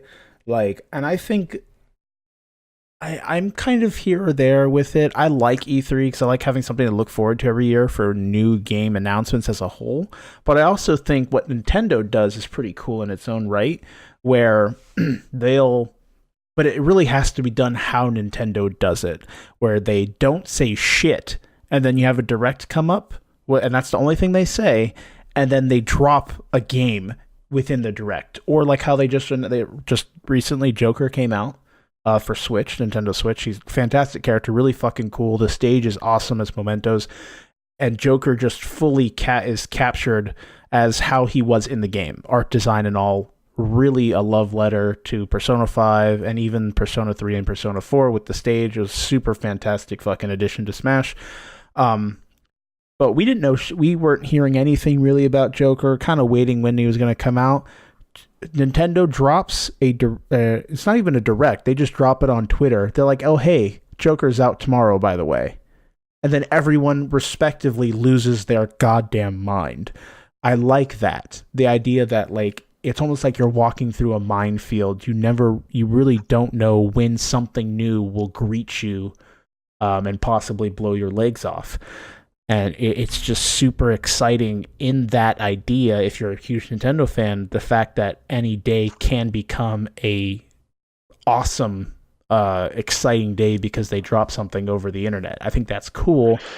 But I also like having something every year to look forward to for gigantic game releases and stuff. So I'm on either side of the fence. I don't mind it going either way, but I think people really have to stick to the way Nintendo does it for it to stay interesting because it always keeps you on your toes, I think that's kind of cool.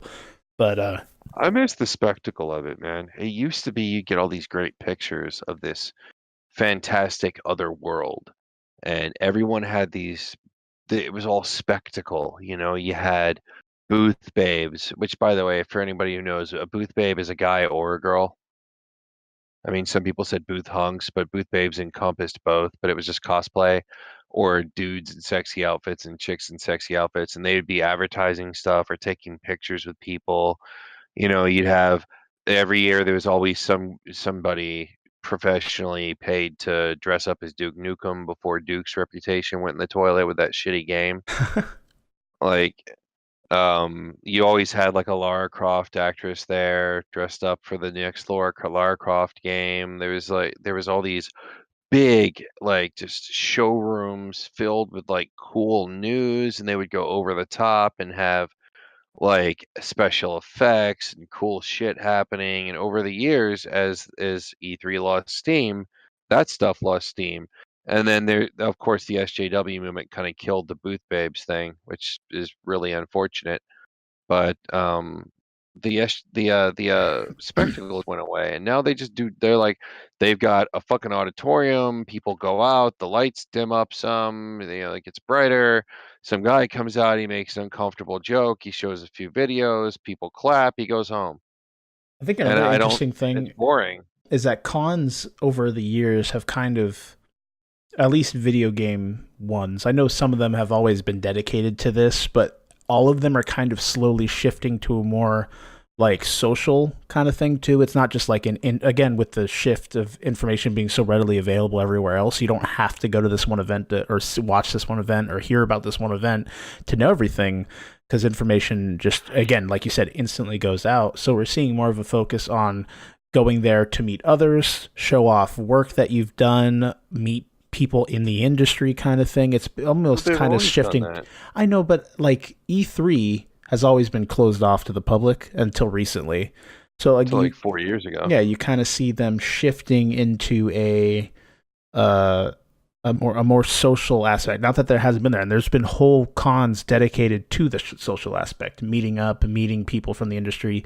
But I see these like E3 in general is kind of feels like it's going in that direction as well. Well, And then E3 used to have a limited number of tickets because it was not a public thing, but there would be a limited number of tickets that they would sell, like 200 or 500 or whatever, and that was Gem Pop. Gem Pop could go if you could afford, or if you knew somebody who knew somebody who you might be able to get those tickets, but otherwise you weren't going. But they would have events around E3 and other venues, nearby hotels and shit, where they would go and set up little mini booths and shit like that, and people would get together or they'd hang out outside and get news releases. But you're right. I mean, it wasn't a convention at the. I mean, there's still a lot of conventions that are like that where oh you'd yeah, go if you're definitely. a dentist, but otherwise you don't. But I don't know who would think dentistry is fun, but Oh it's yeah, not dude. like it's not You, like you go without like a little badge on your thing that says that you're, from such and such yeah, whatever. And I think as soon as it becomes a normal con, yeah, there's going to be that social element, and so they do the costume contests and all the same kind of garbage you get at every con. yeah, the panels and shit like that, meet people from the Yeah, industry. well, they had panels before. It was oriented a bit differently because it was insiders, Yeah, it was journalists. Now you still have journalists going to E3, but they have to hide, and they got their own little fucking section to sit in, and it's just not the same kind of environment. I know that they changed C3 because they felt they had to, because PAX basically did everything they could to discredit them. yeah, And that other one, I don't remember what the fuck it's called, but I thought that they were giving two completely different experiences. And I think that variety is the spice of business. And so by changing to fucking be like everyone else, I feel like it's just an end of an era. And I whereas the new one is basically just an ordinary con now centered around video games, and that makes me sad. I kind of like the fact that there was this mysterious off thing where we get these really great fucking releases from these really great news drops, and you could go onto a much more prehistoric version of the internet and see little shitty low res videos of them Yeah. talking about the new Twilight Princess game or the new Wind Waker game.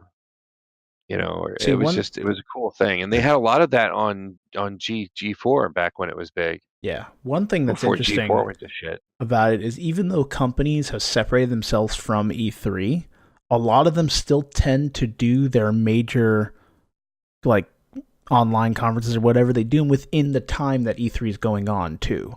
So it's almost like they're still trying to somewhat uphold the mystique of this time of the year. Like this is when game announcements are dropped and this is when we show shit off. They're just not affiliated with E3.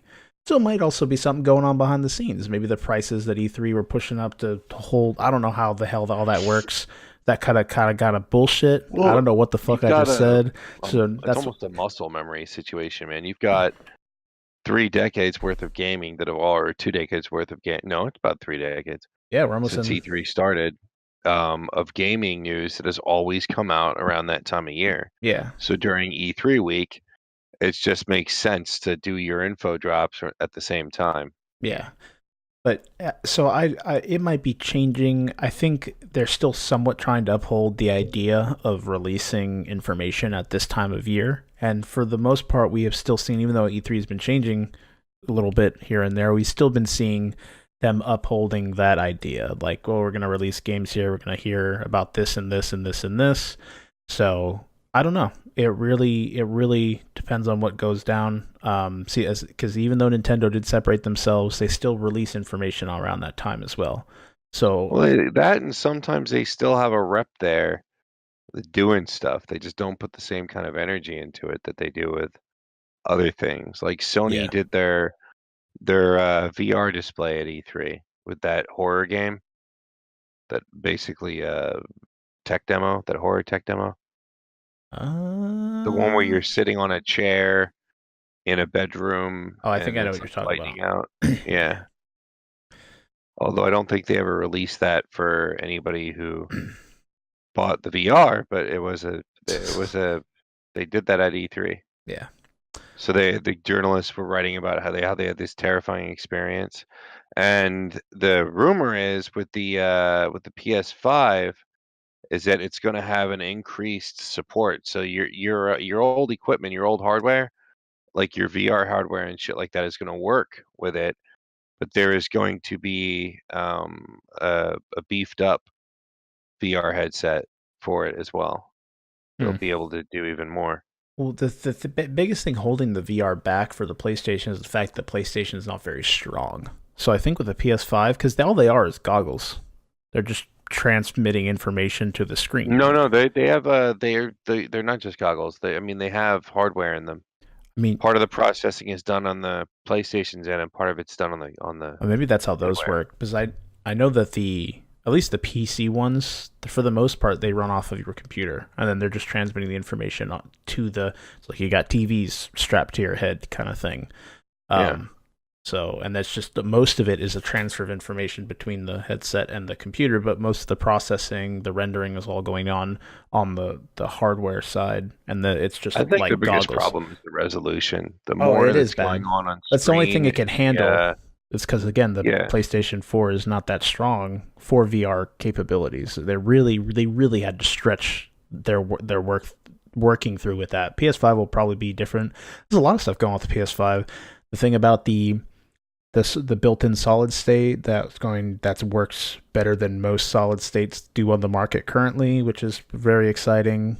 Almost completely eliminate It loading does get time. me excited to see that time when like all the hardware was original, because you never knew what, like, because back then, like, up until the PlayStation, up to the PlayStation 3, your hardwares would be very different, and so the systems would be capable of very different things. So it'd be kind of exciting to see what system was able to do what technically, and Yeah. back then it was important to know which system was going to be the most powerful. But now that you're running off of identical architectures, there's just a lot less nuance there now. I mean, it's the same system. They're not different enough for it to matter. You're basically getting the same kind of system, Yeah. just different exclusives. All right. So it's what controller you like more. Anything else to wrap up Sam's question here? No, I don't think E3 is going anywhere, but I don't think it's getting better. Gotcha. I don't think that it's going to disappear. Worst case scenario, somebody else will buy it and do something different with it. But I think the name still holds a lot of value, even if it's just nostalgia or if it's just people still remember E3 as a thing, and maybe that's the only reason why it's worth anything. But that's still real. Yeah. So I don't know. I don't think that it's going to go anywhere now, Sam. I think it'll be around for a while longer. It's going to have to change more than it has, because they ruined the original point of E3, and it wasn't entirely their fault. I mean, part of that was just the companies, the hardware guys changing. But if you think about it, E3 is still the number one place for developers to drop their new games. Yeah. So, and even we didn't really touch on like indie markets as a whole, like indie devs trying to get their name out there as well.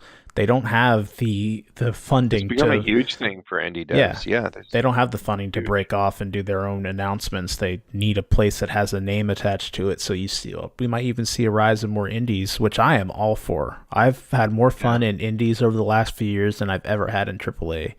In the same time frame. I mean, like, there's been really good AAA titles. That's pretty true. The AAA space has been pretty fucking awful, actually, now that I think about it. Most of the games that we complain about are not indie games. And there are indie games out there that have, like, I won't say AAA budgets, but AAA effort put into them. Oh, 100%. To the point where sometimes you can't even tell that they're not a AAA title. Yeah. Or they're at the very least a very polished AA title. And you got AAA games releasing that aren't even complete enough to be a good solid. Anthem. All right. Hey. Aware. Calm down. All right. So let's move forward. We appreciate the questions, guys. If you want to send us in questions to answer, feel free to do it through a few ways. You could do it through our Discord in the mailbag section, Twitter with the hashtag TPMailbag, and finally our email, or even Facebook through direct messaging, and then our email, thoughtpatrolcast@gmail.com. We'd love to hear from you guys. Answer pretty much any question. We talked about poop and genocide tonight, so I'm down for anything. We also, by the way, we did just drop a new Streaming Geek in review there, and Streaming Geek, and I've got like 5 that I'm working on simultaneously for different things.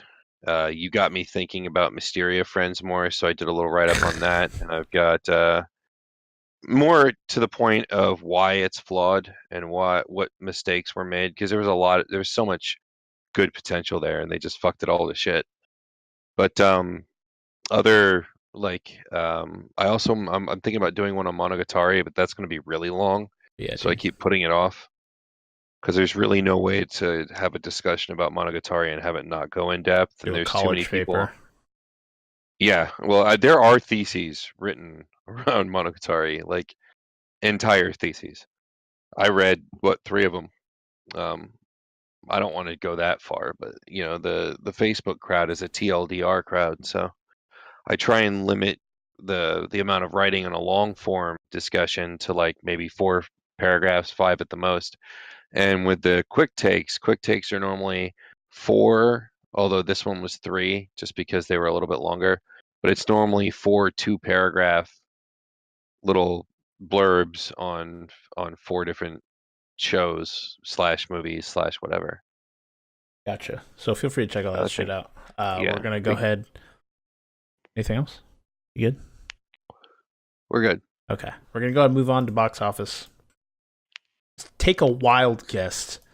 What possibly could be number 1? It's not coming to me. I can't think of it. Desperately Seeking Thanos. Oh, yes. Wait, no. Desperately seeking Terminator Thanos' Thanos. ass. Um, Ant-Man's hunt for butthole. yeah. All right, so it's The obviously Infinity G spot. it's Endgame. Obviously, it has pulled in its opening weekend $1.2 billion. So that's crazy. But most of On that, the upside, Captain Marvel's only in it for like 5 minutes, so that's a good part. yeah, I heard about that. 71% Thank of that God. is foreign. Made almost 900 mil foreign, 350,000 or 300, yeah, 350,000. No, 350 million. I'm retarded. Domestic. So it has made a lot of money. A lot of money. And if you guys haven't been up on the news recently, a guy in China decided to try and stand outside the theater and blow it for moviegoers who are waiting in line, and they beat his ass. I Like he was like, well, this yeah, person dies and that person eats a poop and la la la la la, and the next thing you see a picture of him sitting bloodied on the street side. And whereas I feel like you've got to be an absolute fucking moron to solve that situation with violence. On the same note, gotta be more on. playground rules Yeah. are effective. If you do something stupid on the playground and somebody hands you your ass for being shitty, you don't do stupid, shitty shit on the playground again. Like So it Shawn didn't happens hear every that, time. but I'm sure you guys did. Someone followed us on Twitch. While we were recording, and I use OBS. I use OBS to record the podcast. So just in the middle of you talking, All Might kicks in, saying that someone followed us, which is crazy because I don't use the same OBS. It's a different OBS program. Uh, so yeah, that blew my mind. So I apologize for that noise. Whoever guys heard All Might saying that. I did not hear it. No, So you wouldn't have because we're on Discord. It was some different. So that was crazy. But yeah, dude got beat up for being an idiot. Makes sense. I will say, I guarantee you, he learned his lesson, 100%. and that I feel like that was the right thing to do. That was a pretty stupid thing, pretty stupid response to it, but I'm sure he learned it. He probably will not do that to people again. Yeah, no. And it But is like, extra stupid when somebody's spending like $20 or 20 US worth of fucking Chinese money to fucking go see a movie and then yes, have some douchebag fuck it up for you. yeah, and at that point, you're just trying to incite conflict. Like, so you've obviously forfeited the the safety of not being. It's the same thing. Like, you can go out and in the middle of a busy street and say that your mom's dumb or some shit like that. But that kind of also puts you in the environment where someone who didn't like you saying that their mom was dumb might act in a rash nature against you. That doesn't justify what that person would do, especially if you just called their mom dumb. But it's still, you are putting yourself in that environment as well. Yeah. So, I have no problem with people using physical violence to solve conflicts when it's a last resort. You know, I don't think you should be arrested for getting involved in a fist fight, which is the way it is now. Like, oh, you got involved in a fist fight, to jail you go. But I think that's fucking absurd. One of my best friends was not my best friend when we met. Like we met, and 15 minutes later, we were beating the shit out of each other. And then I think about 30 minutes after that, we're wounded as shit, sitting in front of a bar. Not actually a bar at a house. Like there was a party, and the person that was running the bar gave us both a beer, and then we just sat there. And I remember the first thing I said to him after we were done seething is I was like, dude, you that your fucking right hand hits like a truck.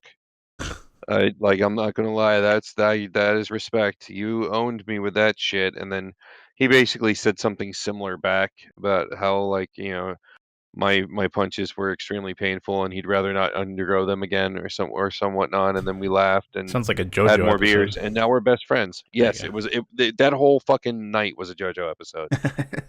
God. Like half of my family got wiped out on a boat. There was a Yeah. guy who's kind of a Homoerotic vampire. subtension. There you go. Yeah, all over the fucking place. There you go. So All right, movies. Yeah. Movies. I am not against a little bit of physical conflict We here got and there, as long as you're sidetracked permanently by injuring someone. All Might. So JoJo. Avengers made 1.2 billion its opening weekend. Oof. It's kind of a dumb movie, Number but 2 it was fun. is Captain Marvel. 8 million. Stop going to see that film. There's nothing else. Please stop going to see that movie. Number 3 is The Curse of La Llorona. La Llorona. Stop. Yeah, and that's a garbage movie I'm too. white. All right. Number 4, we got Breakthrough, making 6 million. Oh, Captain Marvel made 8 million. Curse of Spanish made 7 million. Breakthrough made 6 million. Damn it. We are in Florida. Breakthrough made 6 million, and 5th place we got Shazam making 5 million. So Shazam is 100 times better of a movie than Captain Marvel. That deserves to be making more money. I would agree. Wasn't Shazam also called Captain Marvel? Yeah, Shazam's original name was Captain Marvel before Okay. Marvel actually ripped them off. Yeah. All right. Marvel's like, nope. But the funny part was that somebody else actually owned Captain Marvel first. It was another comic book company, and then DC ended up getting a hold of it. It's a whole other thing I won't do because we're running low on time. Continue. Yeah. All right. So we got some news real quick that we'll go through, and that'll probably be the end of the show. Actually, no, there's nothing coming out this week. There's no fucking video games coming out. This year has been dry as fuck. I mean, there's been some good games. Don't get me wrong. Resident Evil, Sekiro, There's DMC. a new Trails of Cold Steel coming out. You got Borderlands 3. They're re-releasing the first 2 titles in the Trails of Cold Steel. None of that happens till like the end of the year. PlayStation 4. Huh? When does the Cold Steel stuff happen? Because Borderlands doesn't happen to the end of the year. The only thing we got coming out this month is Cold Rage. Steel, the first one has been released already. The second Trails of Cold Steel. Bear in mind, these were originally on PlayStation Vita, and they've totally overhauled them. Very good games. JRPGs. The first Trails of Cold Steel is already out on PS4. The second one comes out in a month or two. May comes out next month. And the third one comes out June or July, and that's the new one. So the first one is $30. The second one is $40 because there's a lot more content in the game. And then the new release, the third in the trilogy, is a full price game. It's $60. The only thing I'm excited these two for remasters are cheaper. What? The only thing I'm excited for is July. We got Final Fantasy, and then we got something in August. Star Wars is in August, which blows my mind that it's like right around the corner. And then we got Yeah, but there's already bad news dropping about that game. So like, well, what'd you hear? I haven't heard anything. I'll go into it later. Okay. All right. Yeah. What else? Let me look actually before I fucking Rage 2 is May, which looks pretty good. It's not. Looks all right. Fire Emblem is July, which I'm super excited for. Shenmue comes in August. That I'm excited for. Astral Chain also comes in August, which is fucking There exciting. are like 4 JRPGs besides the one I mentioned coming out, but none of them has release dates yet. The 2 Grand Blues. The new Pokemon game comes out at the end of this year, so that's exciting. Apparently Vampire's coming to the Switch. I did not know that. That's interesting. Yeah. So there's not that much. Borderlands obviously coming later this year too. So those look exciting, but like for the next 3 months until like July, we don't really have anything major besides some of the few. But I'm talking about major. JRPGs aren't. I mean, they're great, but they're not necessarily leaving ripples in the market. All right. I'm excited for them because there's not enough of them these days. Yeah, I got you. The new Persona games, we could talk about that a little second. They got announced Persona 5R, which adds a new waifu, and it overhauls some of the game systems, and it's adding some new areas to the story. So it's basically Persona 4 Golden. It is the director's cut. It is the definitive edition. Yeah, and so then, I will be returning mine. And they're making a shitty warrior game for Persona 2, Muso game. I don't know why. Everyone got really sad. Now, that's not really Atlus's fault. It kind of is because it took so long to announce something that's kind of small. They're really overplaying it. But people got super excited thinking they might be bringing Persona 5 to the Switch. They are, but it is not Persona 5 that they wanted. It's Persona 5 starts with an S. Well, it's Persona 5 S. I think it's Scramble or some shit, but it's a Muso game.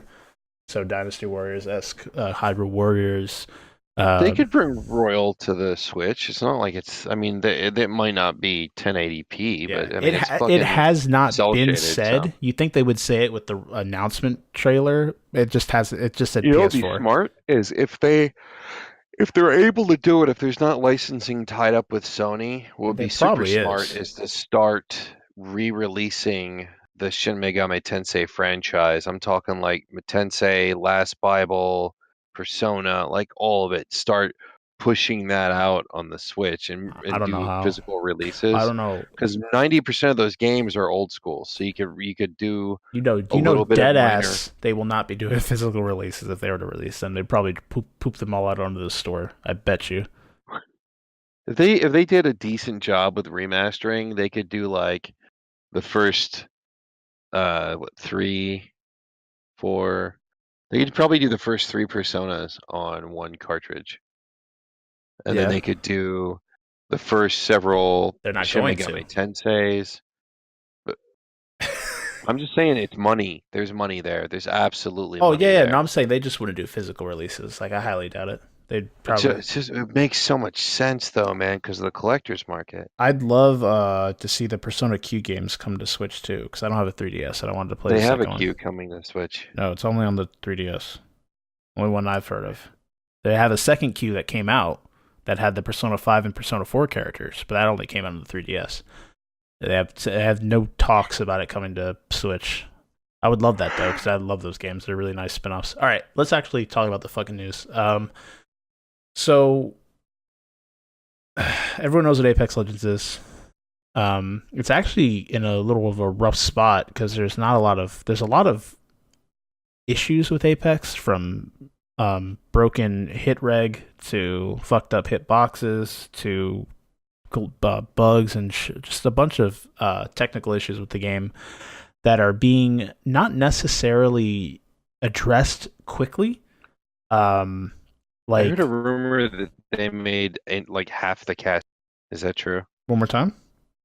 I heard a rumor that they went fucking crazy with the inclusiveness and made like half the cast.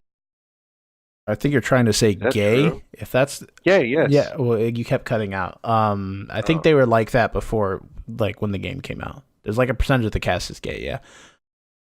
But that's been since, like, they didn't do that afterwards. That was how they were from launch. That's just what it was. But basically what's going on is Respawn has come out and said, because of Jedi Fallen Order, because of Apex, and their team not being like gigantic. I mean, they're pretty large, but not humongous. They are basically delaying any Titanfall plans. They're putting it on the back burner. So Titanfall hasn't been abandoned as a franchise, but it has been pushed to the back of their minds as they work on these other two games, which basically came to the dismay of a lot of fans of the Titanfall Titanfall's been franchise. put in the back of their fucking minds every time they go to do a project.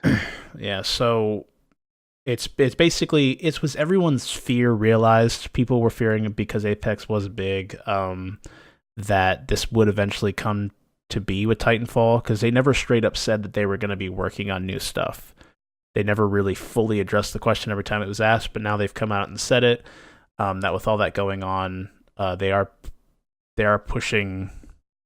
basically pushing it back. So real Now quick, you fuckers know what it feels like when a publisher takes your favorite shooter and puts that shit on hold. Epic and Unreal is the context there. But let's go basically directly to the quote. Drew McCoy, who's the Apex Legends executive producer, basically came out and announced, regarding other games in development at Respawn, it is important to understand we are entirely separate development teams working on Apex Legends and Star Wars Jedi Fallen Order. Additionally, in order to fully support Apex Legends, we are pushing out plans for future Titanfall games. No resources from the Apex Legends team are being shifted to other titles in development here at the studio, nor are we pulling resources from the team working on Star Wars Jedi Fallen Order. So basically, again, yeah, it's like a spit in the face to Titanfall people, the Titanfall fans. A lot of people have gone back to Titanfall 2 actually to play it, and it's actually kind of grown like pretty heavily in player base since Apex came out. Because Titanfall 2 didn't get the love it deserved because EA kind of shat in its mouth and snapped its neck to kill it before it even launched. But The shortest fucking game. What happened? The campaign in that game was short. Titanfall 2? Yeah. I don't remember. I remember it being decently long. I don't remember how long it was. It's been a long time. I just remember it being fantastic. Like, Titanfall 2 was an awesome game, and it sucks that it got sandwiched between Call of Duty and Battlefield. But again, it's just a sad day for a better game than both of them. Yeah, it's just a sad day for Titanfall fans that they basically their series has been put on hiatus until further notice, kind of thing. That sucks, especially since I know what it feels like, guys. Yeah, especially since what they have for another Titanfall Apex is in a not the best state, with the content in it being kind of lackluster, having a lot of technical issues, being nowhere near as it's not like Titanfall at all. Like, besides the fact that you can slide, it's much slower. Mobility is nowhere near as much of a focus. It's a hero shooter, where Titanfall was much more about, obviously, the mechs, the parkour elements, and it was just overall a much faster Twitch-based shooter, where Apex is just set in the same universe and it's a battle royale. So, again... Well, it's fine doing a different genre in the same universe. I'm totally good with that. It's unfortunate that Titanfall gave such an interesting, fresh experience, and the press loved it, and the fans loved it, and it made money, and then they didn't do anything with it. I don't know how much money it made, but it does suck that it was unique in itself, and instead of continuing on with the unique aspect of it, they basically fell to the flow of the market and made a battle royale game. One of the least unique genres currently, because there's so fucking many of them. That's the sad part, I think. It was like, they had something cool, they had something fresh, they had something badass, and it's one of those games that where the game is as badass as the trailer makes it out to be, kind of thing. Like, it is that cool, and it was shelved for another battle royale game.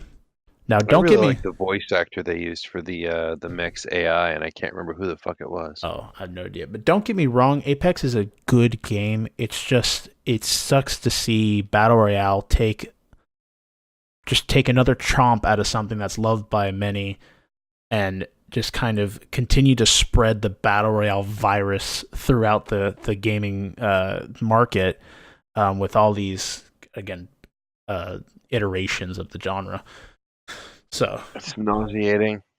It's nauseating that, like, they're able to snap up such a huge chunk of the fucking market because kids will play anything, and it's free, that is trendy, and it's free. So you got trendy and free. So every 13-year-old is right up its asshole. Gotta get that toddler cash, baby. Mommy credit cards. Innovation is stagnating pretty bad. That's why, again, we keep saying, if you're really looking for a good experience, start looking indie. Because they seem to be the only ones that aren't chasing trends. Play Celeste. All of you. Fantastic game. That's all I got to say. That's on PS4 now. It is. I highly recommend it. It's super fucking fun. Music's fantastic. Story's good. I've purchased it like 8 times, but I know it's not going anywhere, and I have like 500 other games to play. So yeah, I wish they would do another physical release with it. What else was I gonna say? Oh, we have one more article before we wrap the show up. So Epic has come out. Now this is interesting. This is just a pissing match. That's all I gotta say, really. Fuck you, Epic. The Epic and Valve battle, adults slapping each other kind of thing has continued. It's more of like a toddler slapping the knees of an adult, because Valve really hasn't done much in response to what Epic has said. Yeah, like Valve just barely thumbs their nose. They're like, yeah, okay, whatever. Yeah, we're gonna sit over here. So basically, Epic will stop going after exclusives as Steam makes a large change, says the Epic CEO. This is from GameSpot. I'm going to take little excerpts of this real quick. I have a question for today. I have a question when you're done with that. I just thought of a really good question. It's my mailbag question for today. Okay, let me pose it to the users. They can respond on Discord. Okay, let me go through this. Epic Games CEO Tim Sweeney has laid out an ultimatum in regards to seeking further exclusive titles for the Epic Games Store. If Valve offers a revenue share for developers on Steam that matches Epic's, Sweeney tweeted out, then the Epic Games Store will stop signing exclusivity agreements that keeps games off of Steam. Quote, if Steam committed to a permanent 88% revenue share for all developers and publishers without major strings attached, Epic would hastily organize a retreat from exclusives while honoring our partner commitments and consider putting our own games on Steam, Sweeney wrote. Such a move would be a glorious moment in the history of PC gaming and would have a sweeping impact on other platforms for generations to come. So, now, taking this at face value, it seems like good guy Epic. They're trying to help everyone as a whole. They're being pro-consumer, right? And as I can totally see that. And I think the idea is great. Getting more money to developers in the future would make games cheaper and blah, blah, blah. But the problem I have here is that there's a lot of things that Steam, as we've talked about, I'm going to go over it real quick. Steam offers a lot more than Epic does in regards to services. Like one thing I just recently learned of that. So, Shawn, you know how we use like either a credit card or PayPal for most of our shit here, right? There's a lot of countries that do not use, they don't use PayPal. Like in India, they have a payment processing service that is their PayPal, and everyone uses it. Problem is, Epic does not acknowledge these other processing payments. They only do card or PayPal or something like that. They don't have as many available as Steam does. So the problem here is if Steam has one that comes in and it's not something they're partnered with, what they'll do through their 30% share is they will eat the cost on the consumer side. So say like, it also comes into play the regional pricing as well. The reason why everything costs the same on Steam's market, or is market standard, no matter where you are, is because Steam on their end, they eat the price, the additional that a consumer would have to pay. So say you're in India, you're using this site, Epic does not acknowledge it, so you end up having to pay an additional $6 to $7 on top of your $60 title just to be able to access your game. Just because Epic does not have the service acknowledged, and they don't have any method in play to help you, the consumer, be pro-consumer like this quote is trying to be, and help you out. They don't have that. They say, fuck you. You have to pay the extra money. Where Steam eats the cost on their end because they offer, or they have the lower revenue share, and then they make a pro-consumer decision and basically eat the cost so you don't have to pay more money for the same product just because you live in a third world country. So one thing with this is because of the way Steam is set up and their infrastructure is better as a whole. They offer more services. They have more partners that they work with. It'd be difficult for them to get down to this 88% revenue share, obviously, because they would lose money on their end. And also, a lot of the times with these, it'd be something that you don't do instantly. It comes over time. I'm pretty sure Steam could manage this because they're huge. They'd lose a shitload of money. They might have to get rid of employees. I don't know exactly how it works. But they could take the loss and match Tim Sweeney's ultimatum here. Problem is, Epic hasn't put enough of a threat out in the market to make Valve reevaluate their position. So he's come out and said this.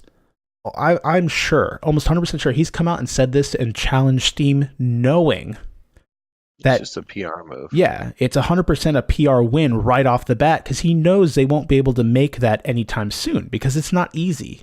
Now, Steam has made changes over time to react to this. Now they have a tier system where based on how many units you sell, the revenue split goes down. So it goes from 30 to 25 to 20%, giving more money to the devs. But they don't have anything in play for helping indies. It's a good first step. It's not perfect, though. That's one thing I have to say, that it is a business. So Steam technically doesn't have to do shit because they still have a huge percentage of the market using their system, especially with all the bad PR that Epic has gotten over the whole Tencent thing, the presumed spyware, which I think is bullshit, just people throwing stuff around. But it ultimately comes down to, this is 100% a PR move, like Shawn had mentioned. He knows that they're not going to be able to meet this anytime soon, so it's an automatic win. It's like telling someone, go into another horrible analogy, trying to play a soccer game with a kid that doesn't have any legs. You win automatically because you got no fucking legs. He can't get to you. He can't do anything. He can't cross you up. He can't break your ankles. He got no fucking legs. So you win automatically. That's what he's doing here. He automatically makes himself look like the good guy, pro-consumer, helping the market out. Although none of this is actually helping the consumer in the long run currently, or in the short run, because all it is developers are getting more money. Now that's nice, but in all due respect, there's nothing helping the consumer now. Like sometimes the games, I know some of the games on the Epic Store might be cheaper sometimes, but if you live in a third world country, you have to pay for the additional regional pricing and all that other shit, then you're getting fucked. They just don't offer a good enough. They're not a good enough threat to Steam to make them even consider this stuff. And we've talked about this a million times, so I'm really gonna stop here. But this is 100% a filthy pissing match, because he knows that the moment he says this, there's no losing this, because he knows that he's won just by entering this. And it's stuff that they've already had. He's throwing out an ultimatum that Steam can't match in its current state because of the services they provide. So I just find that interesting. Again, they're throwing dirt at each other. I still don't use Epic. I don't like their store. I don't like their app. I don't like anything about it currently. I don't like the exclusivity bullshit. And I know that they've said they're going to stop doing it. They've already said before this that they were going to stop doing it eventually because they couldn't uphold it, and they pissed off a lot of people by doing it. So this on top of that coming out later after that, again, it just feels like they're really trying to make themselves look better. It just feels like that. It's like, holy shit, guys, we really pissed off a lot of people. We need to try and get some more consumers over to our side to use our launcher, kind of thing, which is something I never wished I would ever had to say in a market that's been this open, at least on the PC side, ever since I've started using one.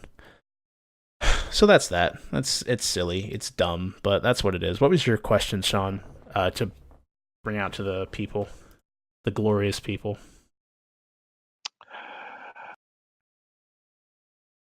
Okay, so here's the topic. Exclusivity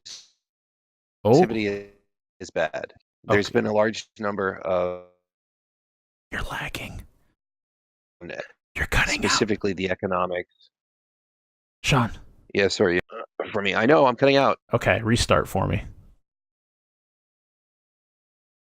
Uh-oh. All right, how about now? You're better. Okay. There's been a large number of economic studies done on providers who work with exclusives, right?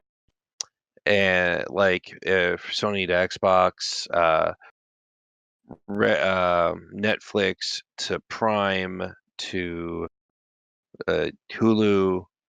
Now we got Disney, especially in the streaming area. It's really bad. But the thing about signing third-party developers to exclusives, you end up with monopolies or borderline monopolies, like what Nintendo ended up with in the 80s. Okay. Why so many good games ended up on the platform is because Sega couldn't get people, because Nintendo got them signed to these third-party contracts that made them exclusive. Yeah, which is what Epic's trying So to they do. they couldn't drop titles on another platform that they wanted to make more money, because Nintendo would then would poo-poo on them and so on and so forth. And it's really unhealthy for the gaming environment as a whole when you think of exclusives. Now, if it's your own property, Nintendo makes a game, I get it why Nintendo wouldn't allow that game on another platform. But you see innovation drop when exclusives become the big thing. And Epic has had no inclination to really fix or evolve or innovate their web service, whereas Steam has continued to do so. And Steam may be the big bad in terms of being really greedy with their pricings and how they function things. But on the same note, they have continued to add layers to their service. Now, it's stagnated in recent years, but I think that if Epic was actually giving a good college try at this, and then was the other one GG something or whatnot? GOG. They're all GOG, about DRM free and shit like that, though, which is what keeps them.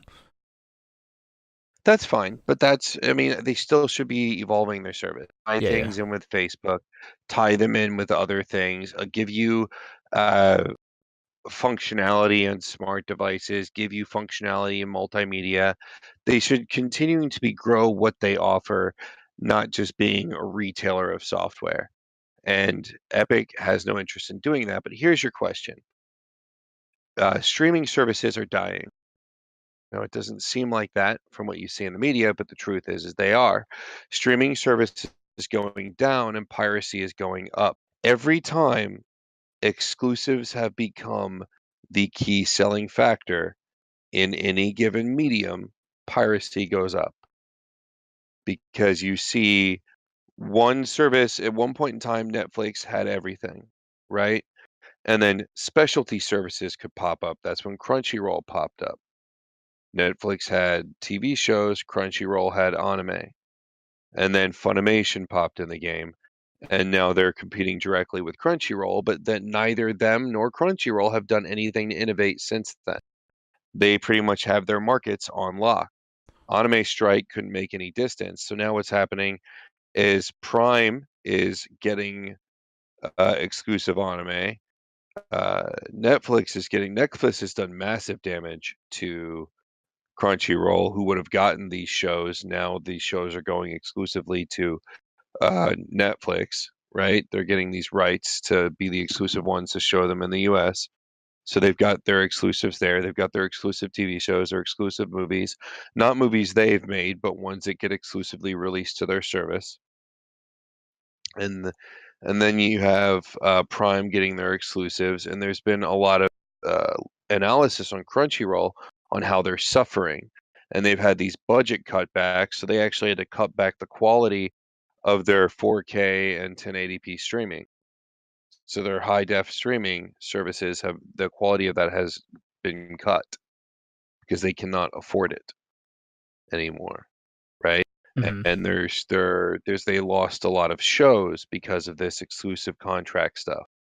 And as it turns out, you don't have to innovate or offer more and better services. Like Crunchyroll could offer a connection to MAL, right? And you may not use MAL, but you admit that's the industry standard now. MAL is the big way that people track shows, Yeah. track releases of shows, track the library they've watched, and so on. And imagine how convenient it would be if Crunchyroll wasn't just comfortable with the way things have been going for the last fucking 5 years for streaming services, and if they didn't have access to exclusives, right? If every platform had the ability to go out and buy the license to a show, then how would they get people? You wouldn't have people going to HBO Go just for Game of Thrones and going to Stars app just for American Gods, and then going to Crunchyroll for My Hero and going to Netflix for Seven Deadly Sins. You would have them picking the service based solely off of the quality of the product. And the product is Netflix itself, Crunchyroll itself, not the programs on it. Yeah. It shouldn't be the programs on it. But because they haven't had to, they're not competing with each other. They're not. Netflix isn't competing with Amazon Prime. They have their own exclusives. They're not competing. People are buying both services. And people are getting sick of having to buy 7 or 8 services because of the exclusives problem. So instead, they're pirating. They're going to illegal sites, they're watching illegally, and the only reason that Crunchyroll has succeeded for as long as it has is because we've been saying, nope, we need to support the creators, support the creators, support the creators. But all we've done is encourage them to keep making exclusives. And there are people now that are saying, fuck it. If a large enough chunk of society said, fuck it, we're going to pirate, you can damn straight bet that they would fucking start innovating right off the bat. It also But they doesn't don't. help that, at least in anime's term, that a lot of the times you still get all these horror stories because the way that the money trickles down, at least the anime industry, is terrible.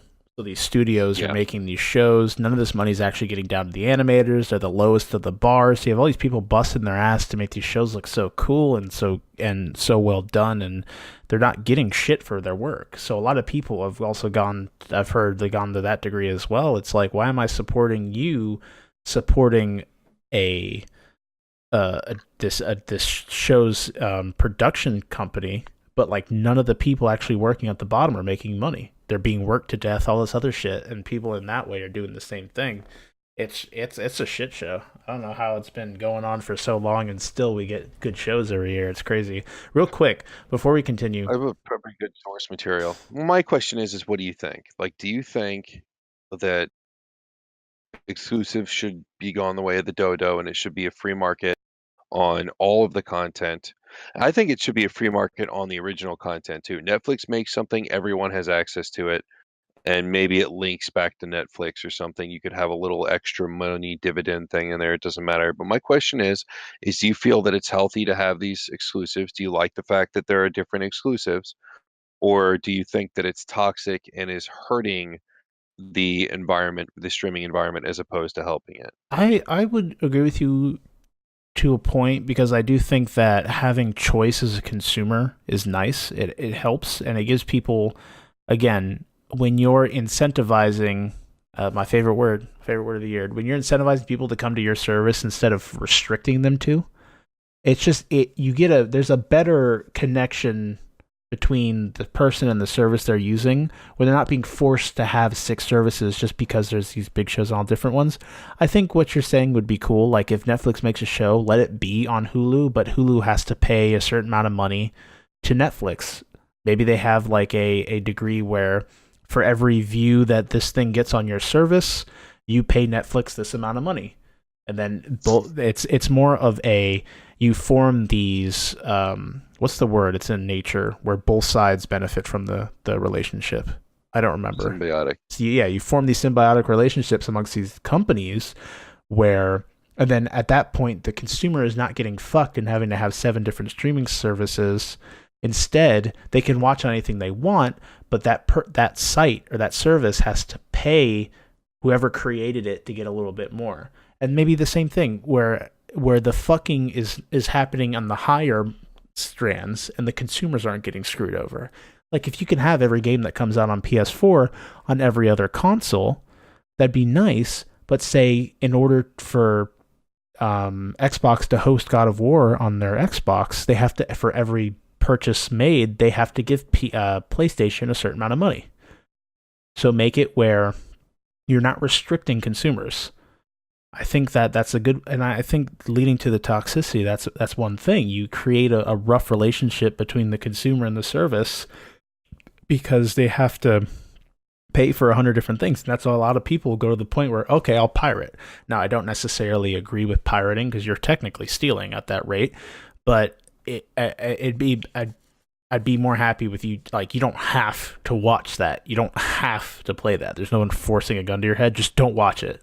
Like, if you don't want to... Do you realize that piracy went up like 40% the moment Disney announced that they were pulling all their shit from other streaming services and starting their own? Yeah, and again, I don't necessarily... People just don't want another service. Yeah, it's completely unnecessary. And Disney has done the same shit, and it's been seen as egregious by a lot of people as well, where they do their stupid, their Vault bullshit, where they'll release they'll basically take a movie away entirely. Like the artificial scarcity. Yeah, that and bullshit. They remove it for like 10 years. And they bring it back with the super special edition. Everyone's like, oh, I gotta buy it again. It's only here for a week. Yeah, the artificial scarcity, the, what's it called? The fear of missing out, FOMO.